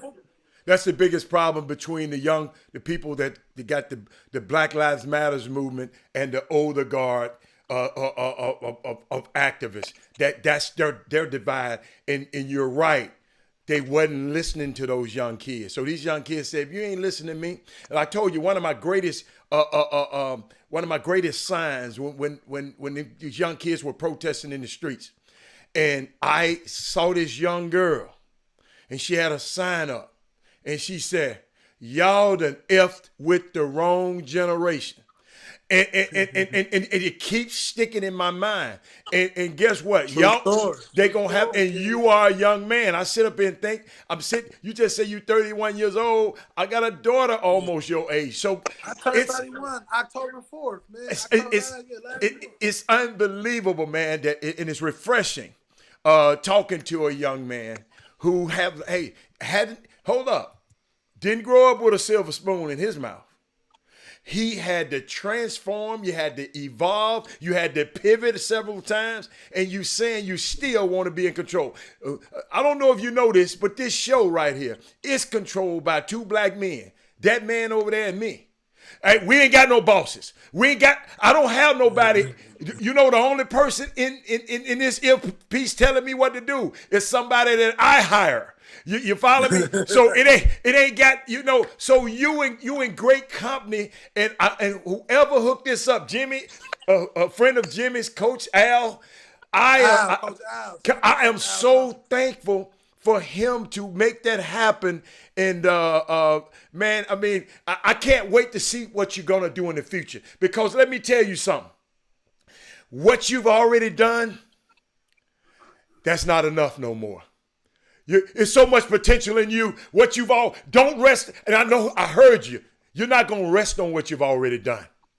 Your potential is what you haven't done yet. It's some stuff that you haven't thought about doing yet. I can't wait to see. You know, my son needs to hear. My son's son need to hear in the future. So, man, I just shout out to young guys like you, man. And this is one guy is going to always give you your voice. And you can come anytime you want to get something across. King, like I said, man, I'm my main thing is my goal right now is to get to a city of true African American entrepreneurs. Mm-hmm. And partner with them and bring in our communities together, create economic power through Forex, trading, different ways of making money, and do it in a way where it's cool, it's relatable, and that these kids will receive it. And we're not going to just talk about it. We're going to put our money where our mouth is, and we're going to grow it together. This is the thing about me. I know that I can eclipse a lot of money in this industry, but the thing about me is, I want to die knowing that I use my finances and my money and my gift to uplift and at least spark the mind and change the mindset of my people and change the mindset of how we make money and how we use our culture and our influence. That's something very important to me because, like they said, I realized something. And this is my favorite quote my grandfather taught me. He said, Will, the object is never to make $1 million, son. It's to make $1 1,000,000 times. So you focus on getting the job done. You focus on becoming the best, and the best will always come to you. So when I said in my speech, Rise King, I said, I don't want to be great for me. I want to be great so them project kids can look in the mirror and say, I am too. And they have a platform and a place to go with me forever. Until the Most High call me home. I'm gonna give my heart to my people. Jimmy landed playing on this one. Man, I got to go and soak some of this up. I got to go back and watch this again. I got to go back and watch this again. Man, we are, and if y'all just tune in, of course, this is William King Hollis, motivational speaker. As you meant, you probably missed it. If you just tune in, you can go back and watch the show later on. We're streaming right now on Facebook and YouTube. If you're on YouTube, just got up in there, give us a thumbs up. Let us know you're there. Also, if you're on the Facebook feed, this will be a great time to share the show to your timelines, to your groups. Also, you can post it in your stories so it can be right down the front of your page. And make sure you follow our page before you leave. If you're watching right now, you follow the Chop Shop. That means now you get updates whenever we come on the air. We broadcast Monday through Thursday, 12 to 2 Central Time. Now, I want to ask you something before we get ready to land the plane. And this is a really good question for me because I'm just curious. In that same speech that went viral, do you remember what year that was when you gave that speech in the locker room with the young kids? It was a mixture of the black and the white kids in the locker room, and yes, had the music behind it. That speech was dropped 2 years ago. Okay. So that was 2018. So under this current president government, here's what I want to ask. What did you get any pushback after that video went? We know it went viral and it was good. We felt, but then I'm gonna ask you why. In the video, you explain and define why you use the word kings. Mm. You say why you use the word kings. Mm-hmm. And Charlie, I'll get you to share that with the viewers right now. In doing so, and the video gave a wide angle shortly afterwards, and I saw at least a good proportion of the players that you were motivating were white kids. I'm just curious to see, did you get any pushback? Or was the coach white that invited you there? Or was it a black coach? Now explain that. Tell us first of all, why did you why Kings? And so that we understand, everybody, the people can understand why you use the word the Kings, and it's part of it's part of your habitual to utilize that word. I mean, when I went in there and I used it, the coach had told me prior to the event that it was those words were being used loosely, and they wanted to cut it out amongst the team. It was causing a little controversy. I mean, you can say the word. It's chop chop. You can say the word. Yeah, no. The N word. I mean, I say the nigga, yeah, nigga. Okay. He said, okay. You can say that. It's chop chop. Okay. That's how we rock. You know, he basically, he was like, he was just tired of the players using nigga. I was like, we kings, and as a speaker, you got to be able to deliver exactly what whoever brings you in wants you to deliver. And the thing about me was, I got the ability to do my job, but still be so real in me at the same time. So what I did was, King, I just had to play with the psyche a little bit. You know what I mean? Like, we not niggas, we kings. That's right. We kings. And, right. And you say it twice, so it elaborates through their ears. Right. And they really feel it. But the difference between me, King, and what's really separating me, man, most of my fan base is mixed race. If you hear my messages, you would think that it's only made for one race. But as you can see, it is not. I have the ability to put messages together that a certain ear can hear, but the other ears can listen as well. You feel me? It's like a decoded language. You know what I mean? Okay. I like that. And exactly. I definitely feel it. Now I'm just making sure. So afterwards, none of those. I'm wondering, did any of those little white kids go back to their mom and daddies? Listen. What? All you gotta do is read the comments, King. You will see Bobby, Rick. You will see all the colors. Read the comments. It's gonna answer you. No, right. You. What I'm saying is, dog, I'm so real, dog. I'm a king. Everywhere I go, bro, they respect me. My presence perceives that. Okay. One of my biggest people I look up to is Manna Musa, man. That's one of my greatest. This man used to go around and make some of the poorest areas rich, man. That's my goal as a man. You hear me? Is to bring it to the slums. And like I said, I don't play the game. I change the game. I play by my rules. If you want, one thing about it is, my granddad said, you put in the work, Will, they're gonna respect the work. So all I got to say is, I'm very good at what I do. I'm very skilled at what I do, and any platform you put me in the trenches of Kingston or in the hills of Beverly Hills, I will do the same thing. This is what I do. This is what I was born to do, because I ain't choose it. King, it picked me. I swear I found it on accident, King. Right. I swear I found it on accident. I don't never out of my Hey, before the foundation of time, it picked you. Yes. That's a good one. I like that one.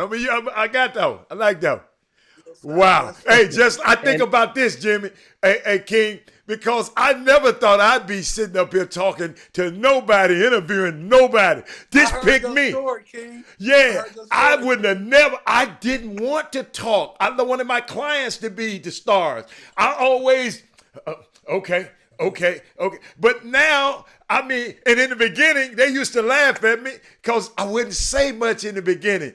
Because Jimmy and them used to say, man, they would be hitting me under the table, say something. I said, man, I have to watch what I say. I'm in the sports center. I'm a sports agent. I got to watch what my clients say. And then one day, some just said, man, hey, like you just said, it found me. And it found me. And from now, I just say what I say. Absolutely. Yeah. Well, I also want to tell you guys, man, if any of the audience members definitely wanted to check out some of my work, Yeah. my YouTube channel. Mm-hmm. My YouTube channel is William King Hollis. My Okay. book is available worldwide on Amazon. Okay. For Kindle, for no audio version yet. It's coming soon though. Okay.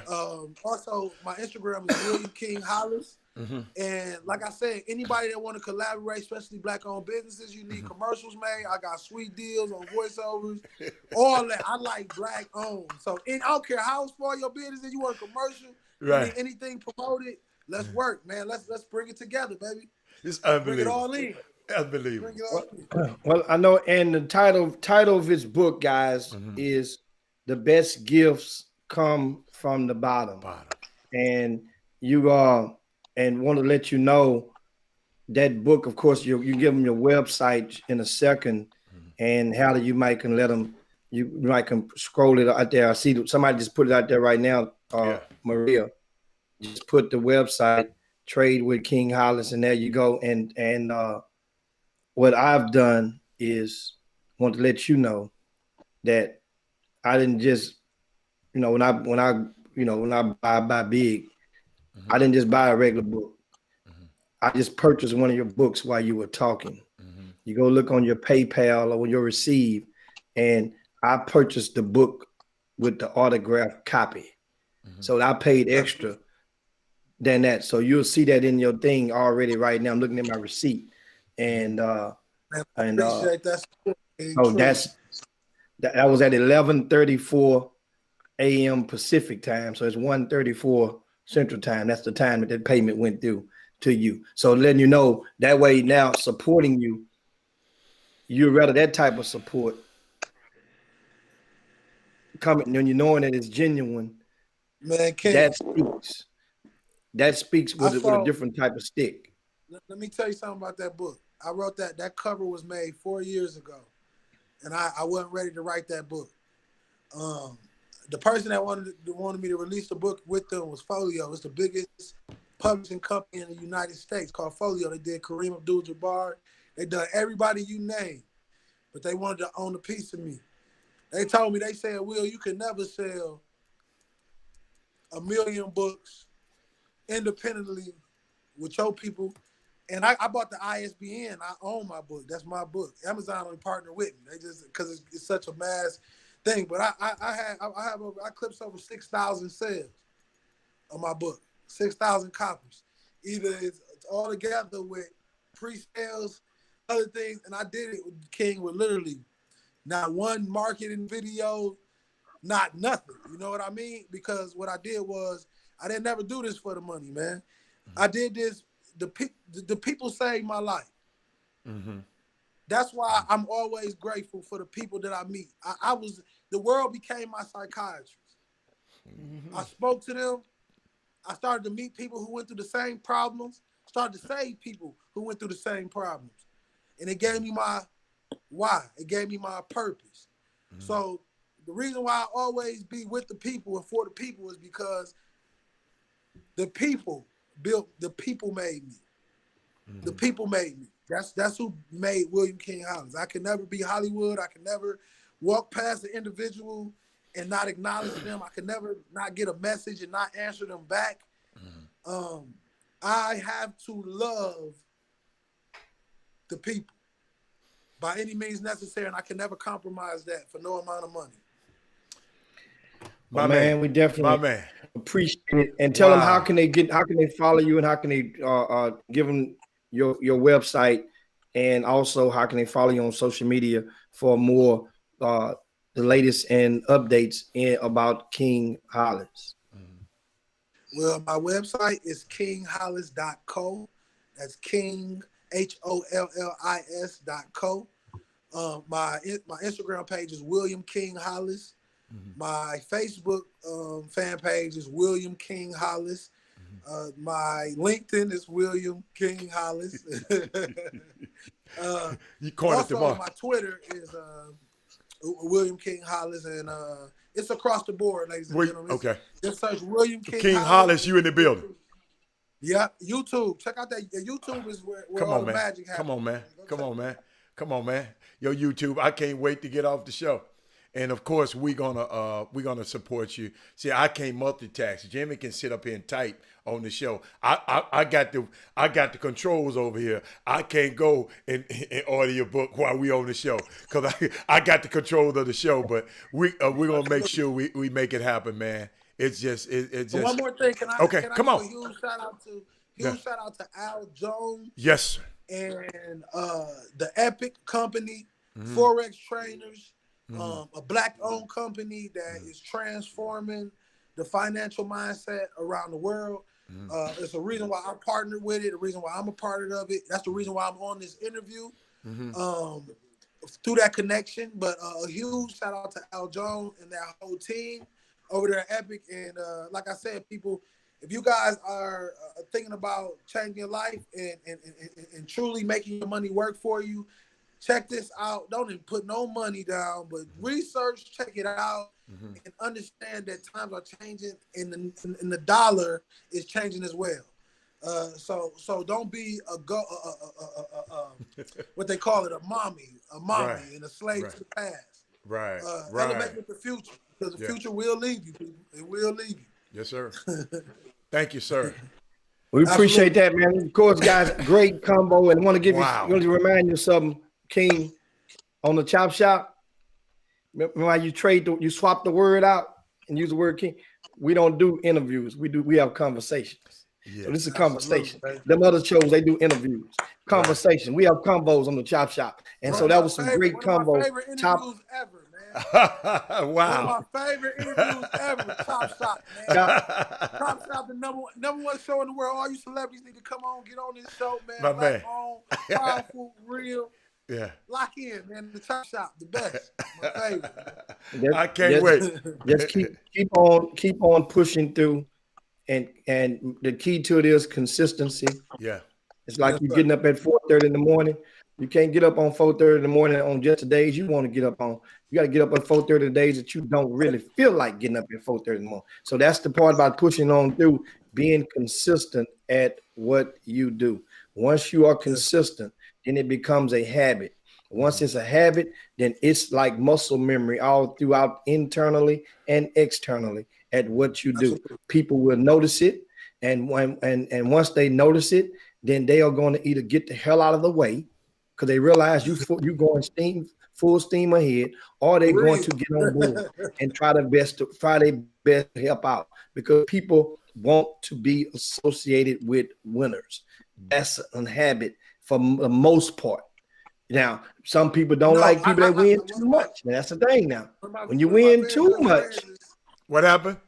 What'd you say? One of my very good friends is Grant Cardone, man. He's a guy that loves and work out to my work all the time. And he said, Will, everybody has a motive. He said, Will, just play the game with him, baby. Just play the game with him. And you got to understand, it's chess, man. It's chess, not checkers, man. So with me, I was blessed with the intuition, man. I got to stand on the gray side of Garvey. I got to learn a lot of things about foresight and seeing the future. So my object is, and I tell everybody in the industry, if you want to be successful, play dumb sometimes. The contract will tell you the truth about everything. Just play dumb. Play dumb. Man, thank you, baby. Some people are so dumb, they don't know how to play dumb. Remember that. Well, they're going to be tricked out of it, man. But those who do, I get those kind all the time. Those who do know how to play dumb and really is smart, you're in trouble. You're in trouble. Man, thanks a bunch, man, for the combo, guys. That's right, William King Hollis, man. Hey, man, great combo. Hey, we go to a quick break, guys, and we get ready to land the plane on the Chop Shop. You guys hang tight. We'll be right back. Oh, man. Hold on. Let me find that commercial here. I'm trying to get him. I just go to commercial.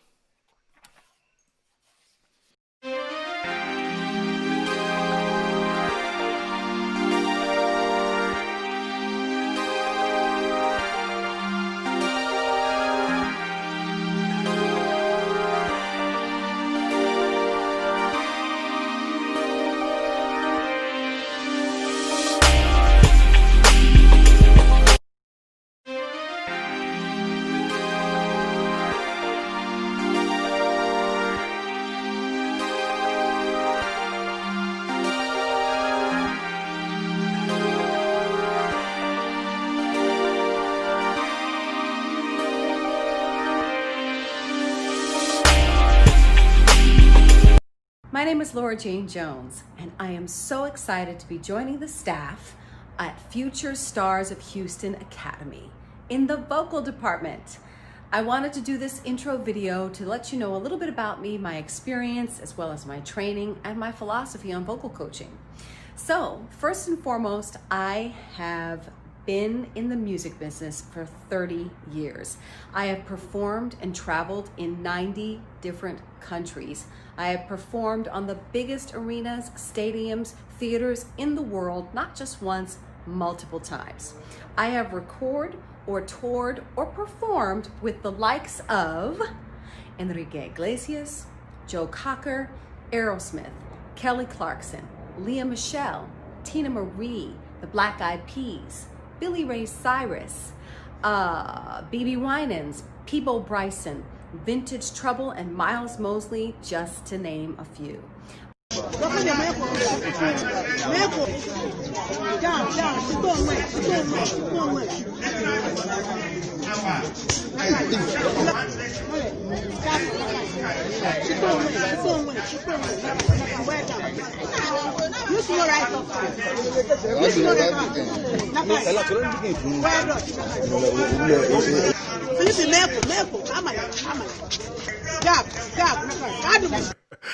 Welcome back to the best 120 minutes of your day. The Chop Shop, the nation's #1 urban sports talk show, and also your midday sports happy hour. Look at me going back and forth with me and Jimmy. Jimmy, yours truly, Robert Hatter, alongside Jim Hicks, coming to you live from Houston, Texas. But Jimmy, great guest. Thank you, Coach Jones, Coach Al. And I mean, a lot of topics that we can cover the next day. But Jimmy, did we have anything pressing high school basketball wise so we can finish the show? And want to give you guys that's exactly what I'm going to leave you guys with before we land the plane.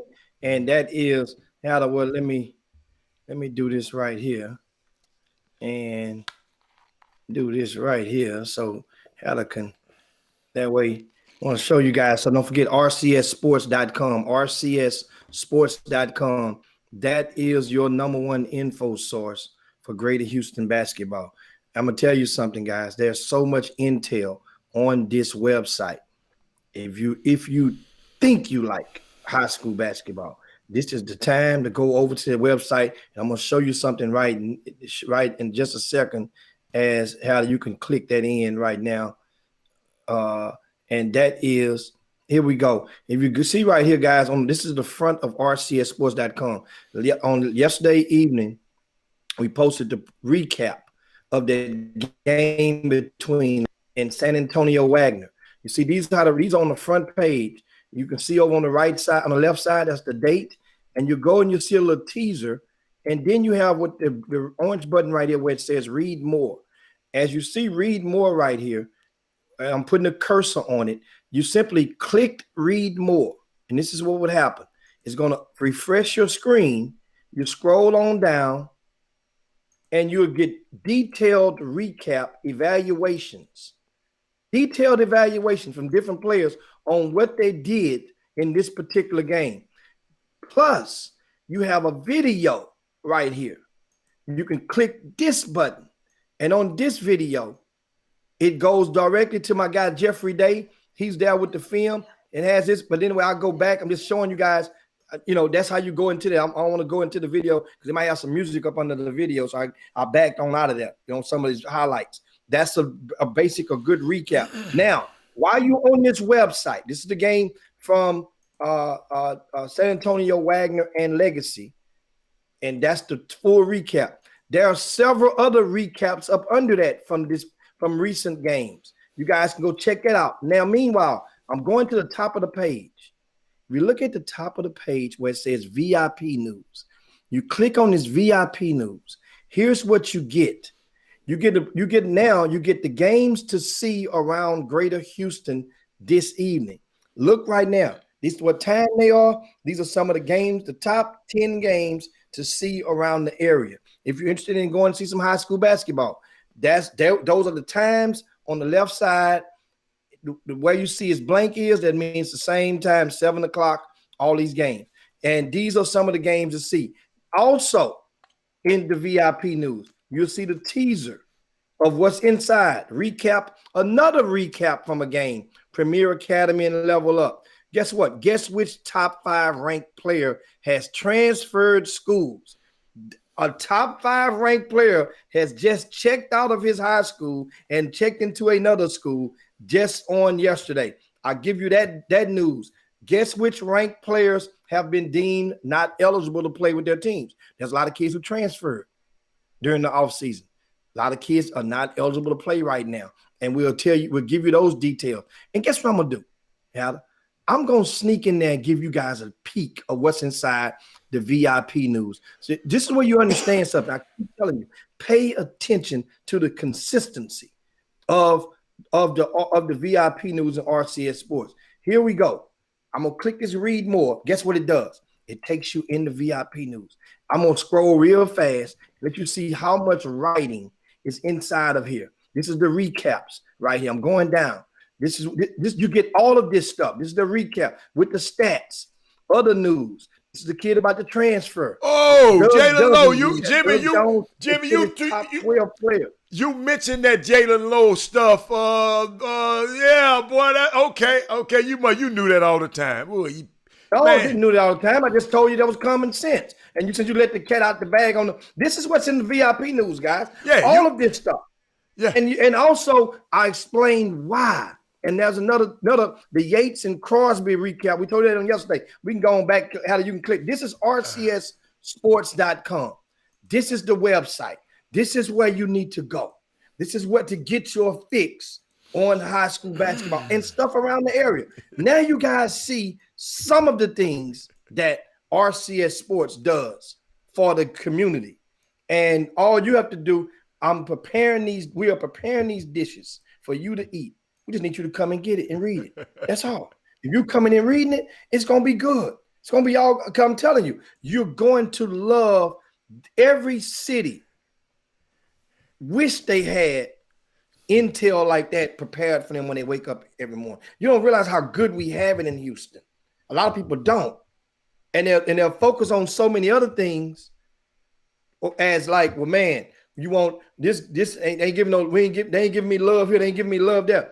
Focus on what the platforms that we have are unmatched. And that's the thing. I'm just playing. That's the thing about being consistent. That's what I told a young guy. Being consistent. Consistently, we're going to keep that website updated with so much content. Remember, on the front page, free stuff on the front page. You don't have to pay for that. There's no trickery involved. Now, the VIP news is only $2.50 a month. Jimmy, that's 13 cents a day. Do me a favor, because B. Scott, for some reason, she didn't want to show that. And you done brought it to my attention now, B. Scott. She said she did not want to show what was in the VIP news that she didn't want to show. I'm just curious. Who her son play for? Who B. Scott's son play for? Which team? Oh. What did she didn't want to show? Now, I didn't know. She ever said nothing. Her son plays with Level Up, the program Level Up. Oh, I got you. I mentioned, let me tell you something. You know what? I need to go back. I need to go back and pull it back up, Hal. Okay. And I'm gonna explain something to you before we go there. Okay. As you get ready to cue it back up. Okay. One of the things I promised you guys, and that was in the beginning of this season, I promised you guys the consistency and accountability. And I'll go up to the top to what we were talking about. This is what I mean by when I say consistency and accountability. At the end of this recap right here, when I'm going right here is the Premier Academy and the Level Up game from Saturday. That was the only game that had not been posted of the 9 games that we saw with RCS Sports last week. This is a lot of words. If you like a lot of guys like Angel Verdejo, Adam Coleman works in the newspaper, this is over 500 words that is posted right there. It's a lot of words that's in this one article. Now, at the bottom, right here. What? You see right here is where you get the double-digit scores from each game. Some games, Doug Jones, if he does the recap, he may give you everybody that score. I'm basically gonna give you the double-digit scores, and because that's how they used to be in the newspaper. Yeah, when I used to be, if you ain't scored no double figures, you don't get in. You got to get Jimmy when you're bald. Doug is from new school. They didn't Yeah. have no Houston Post when Doug Yeah. come out. So Hey. Doug done, everybody get acknowledged at that time. Now what I did is look at this column that I started adding, Heather, right here. I'm gonna shade it for you guys. It's called ranked notes. Okay. And I'm starting to do that with every single game that I'm going to this year. I'm going to add a column called ranked notes. This means if there was a player that participated in this particular game that was ranked, and I did not mention him earlier. Okay, now I see. Tell you what he did in this game. But you know why? Because we've made a pledge with RCS Sports to update these rankings every damn month. And we're going to update them every damn month. We're going to provide some exhibit A's, some proof as to who's doing what and who's not doing what. So look right here. In this game, Will Young is ranked number 29. He scored 9 points. No field goals in the second half. Guess what? I talked to his mother after the game in the parking lot. And she said, I'm so glad. His mom watches the Chop Shop all the time. Yeah. You guys may see see her on here a lot of times, Miss Young. And she says, thank you so much for telling me that, because a lot of people are reluctant to tell parents face to face what some of the, just to critique him constructively. Right. And I told him all he needs to do is concentrate on one or two different things. I mentioned this right here. This kid is named David Guy. He's ranked number 10, guys, in all of Greater Houston, right here. Ranked number 10. He finished with only 3 points, all in the fourth quarter. Guess what? How you gonna be ranked in the top 10 and all you can give me is 3 points, and you played pretty much the whole game almost? And understand, they won the game, so I'm not gonna punish him hard. Okay. But he can't stay at number 10. No, because he said, look here, we winning. I'm going to let my guys get off the day. You know what I'm saying? I'm just going to score my 3 points at the end. Hold up. Now, I'm on the side. I'm on the side of the player, so you know how I am. But keep going. Keep going. Now, another kid, of course, you see right here, this kid is ranked number 6. He's out indefinitely with a knee injury. So he did not play. So that way, if you didn't see him in the write-up, now that justifies what he did and why he did not score, because he didn't suit up. I got you. Now we get down to B. Scott. He at the bottom. Justin Scott at the bottom. Hold on. Before we get to B. Scott, this is not B. Scott's son. Before we get to him in a second, this kid is ranked number 20, Heather. Justin? He's a 10th grader. What school? Oh, right? Okay, I got you. He's ranked number 20. I got you. He went scoreless. 0 for 4 field goals. 0 for 3 from He was just missing, Jim. He was just missing today, Jimmy. He couldn't make a buy. He couldn't buy a buck. Understand that. Wait a minute. Would you rather for him to go 0 for 10 and keep shooting? Misses. So guess what? I'm not going to punish him hard. Okay. But it just goes to show me in this game, you didn't put your fingerprints on this game at all. Okay. I need you to put your fingerprints on this game. Okay. Now moving over, speaking of rankings. Let's get past this one. I don't want to talk about Justin. Y'all. Leave Justin alone, man. B. Scott's son went scoreless in limited action. And guess what? He's ranked number 32, though. So at number 32, there's not, and understand, he's 2023. Young. That's right. Okay. Yeah, you're going to lay off 10th grade. However, so a 10th grader in a game of this magnitude against Division I players, him not scoring, what that basically means is that you definitely not going to rise in the rankings for this month. Okay. You follow me? That don't mean you're gonna get slammed dunk. You're just not gonna rise. Okay. And that's the thing. And of course, this is the VIP news. And I'm inviting you guys. Remember, it's only $2.50, not a day, not a week, only that per month. The VIP news is how I am able to pay the staff. So you're coming to get this. I'm not going to give you this stuff every day on the Chop Shop. You're not going to get this every day. You follow me? You see what I'm saying? So therefore, you guys got to understand. You go in there, that way we will have it updated at least 5 days a week with content, with news is going on. That way you know about. Now it would make it. This is how it used to be. Understand? There was a time when it wasn't no Twitter, guys, and it wasn't no Facebook, and it wasn't no Instagram. and then all this other stuff. Back then, that all you back then all you had was Black Planet. and that wasn't for talking no basketball. We had MySpace. MySpace. Yes. That's all you had back then.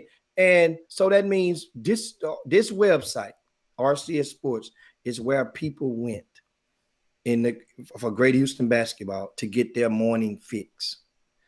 And what I did was it was a consistent effort to have it updated back in those days by 9 a.m.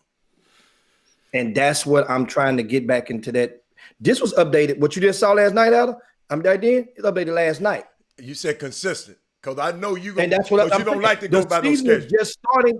I'm telling you, every day since the season started, the regular season started on Friday. The VIP news has been updated before 10 o'clock in the morning. Well, hey, ladies and gentlemen, y'all sons get a lot better treatment than my sons back in their days.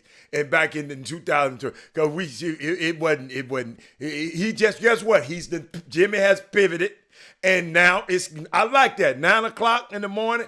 I'm on because I don't want to share. Because if I read it, I'll mess around and share it on the show. But y'all got to get that subscription to find the VIP news. And he intentionally, but he used to do me this. You know what? This is what used to make me mad. Hey man, did you? I got this on the website. I said, tell me about it. Man, go read it. I said, man, tell me about it. I ain't got time to be reading nothing. Tell me about it. You know, but that's man, that's a great thing. You know what? And Jimmy, I hadn't had a chance to say, man, I'm just so proud of the partnership you formed with Doug Jones and Jeffrey Day, because those young guys were already in the gym at all the time anyway, and they just their gift made a way for them. You know, they're both gifted in they're both different ways, and they made a way, and you utilize those gifts. And let me tell you something. Yes, I've watched this thing over years and years. I know since my son was in there, a long time ago. At least I know since 2005, since 8, about 2008, and it has.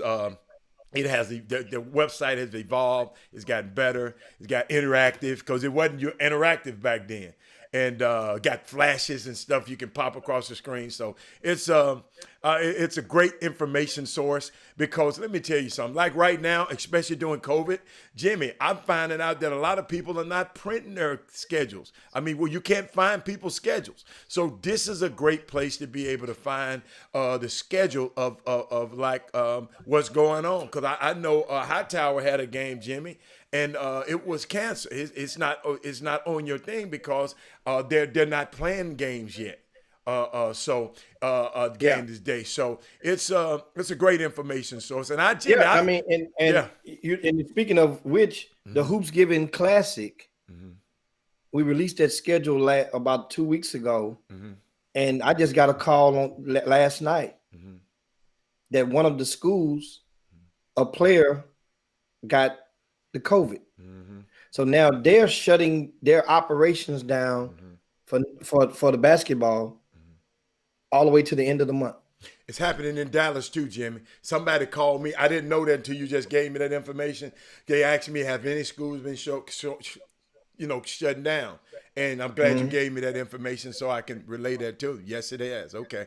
That's unbelievable. Yeah. So, and I've replaced the team already. One thing about it, getting the teams, I had to replace them with a private school, which I've replaced them, and I'll update that schedule probably in the morning and post it in the VIP news and share it with you. But I've already confirmed the replacement and for the team that has pulled out, and give you that detail. Little bitty things like that, guys. And of course, there's a lot of games around Greater Houston tonight, as well as in basketball. A lot of teams are now playing on Wednesdays and Saturdays too, Hatter, because of the referee shortage. Remember, that was a referee shortage. I didn't know that. And remember, we touched on it about a month and a half ago. Meaning that, what does that mean? Well, if everybody's played on district games on Tuesdays and Fridays, right? Then if there was a shortage, then there's not enough 3-man crews to compete at with a lot of the 6As and 5As basketball classification to go around. So what they had to do is a lot of districts were forced to add and parlay games into Tuesdays and Wednesdays, then Fridays and Saturdays. And that's, that's the solution that a lot of people went with. So now there are games almost every day during the week. There had games last night. We mentioned them in the VIP news, certain games that took place around the area last night. But we want to right now, don't forget rcsports.com is the website. Don't forget also, we'll be right back with you, but it's time to land this plane, slide on down Dino's back, and yabba dabba do this thing on this Tuesday. Great convo with William King Hollis. Once again, shout out to Al Jones. Al Jones, yes, that name may sound familiar to a lot of you guys. Yes, that's the same Al Jones that was the co-founder of the West Side All-Stars grassroots basketball program, which made national waves and was sponsored in part by Reebok back in the days. When Chris Rivers had got in the Reebok, they were already a Reebok team. And in the area, Dion Dow, Charlie Jones, Sean Morris, a lot of those guys played with the West Side All-Stars, and those guys kicked butt. They were the Coos Elite of 2003 that summer. No, seriously. Right. Because you think about it, how many guys went Division I basketball on that team? So the Coos Elite was a non-sneaker team, but they ended up getting a sneaker deal, but it was a product deal. Right. They didn't get no money. You know what I'm saying? This Reebok gave them some product, and they reimbursed when they made the uniforms and put on. So that's like that's similar. It's not the same, but you were flavored Reebok. It wasn't a real Reebok. They didn't get a check. Right. But that's all right. But they had perks with it. I remember the Final Four the All-Star game came to town. We was right there. They had Allen Iverson and all that stuff. I mean, everything was hanging with Al Jones. But want to give a shout out to him. Just want to give him a brief blast to the past. See you guys on tomorrow. Thanks so much for tuning to the Chop Shop. Share the show right now. We up out of here. Peace. Jim Hicks, Rob Hatter, you are now tuned in to the Chop Shop. I'm Retro, let's get it. We in the Chop Shop, we live in the Chop Shop. We talking sports talk, we live in the Chop Shop. We in the Chop Shop, I'm talking sports talk. So turn your dials up, it's live in the Chop Shop. We in the Chop Shop, we live in the Chop Shop.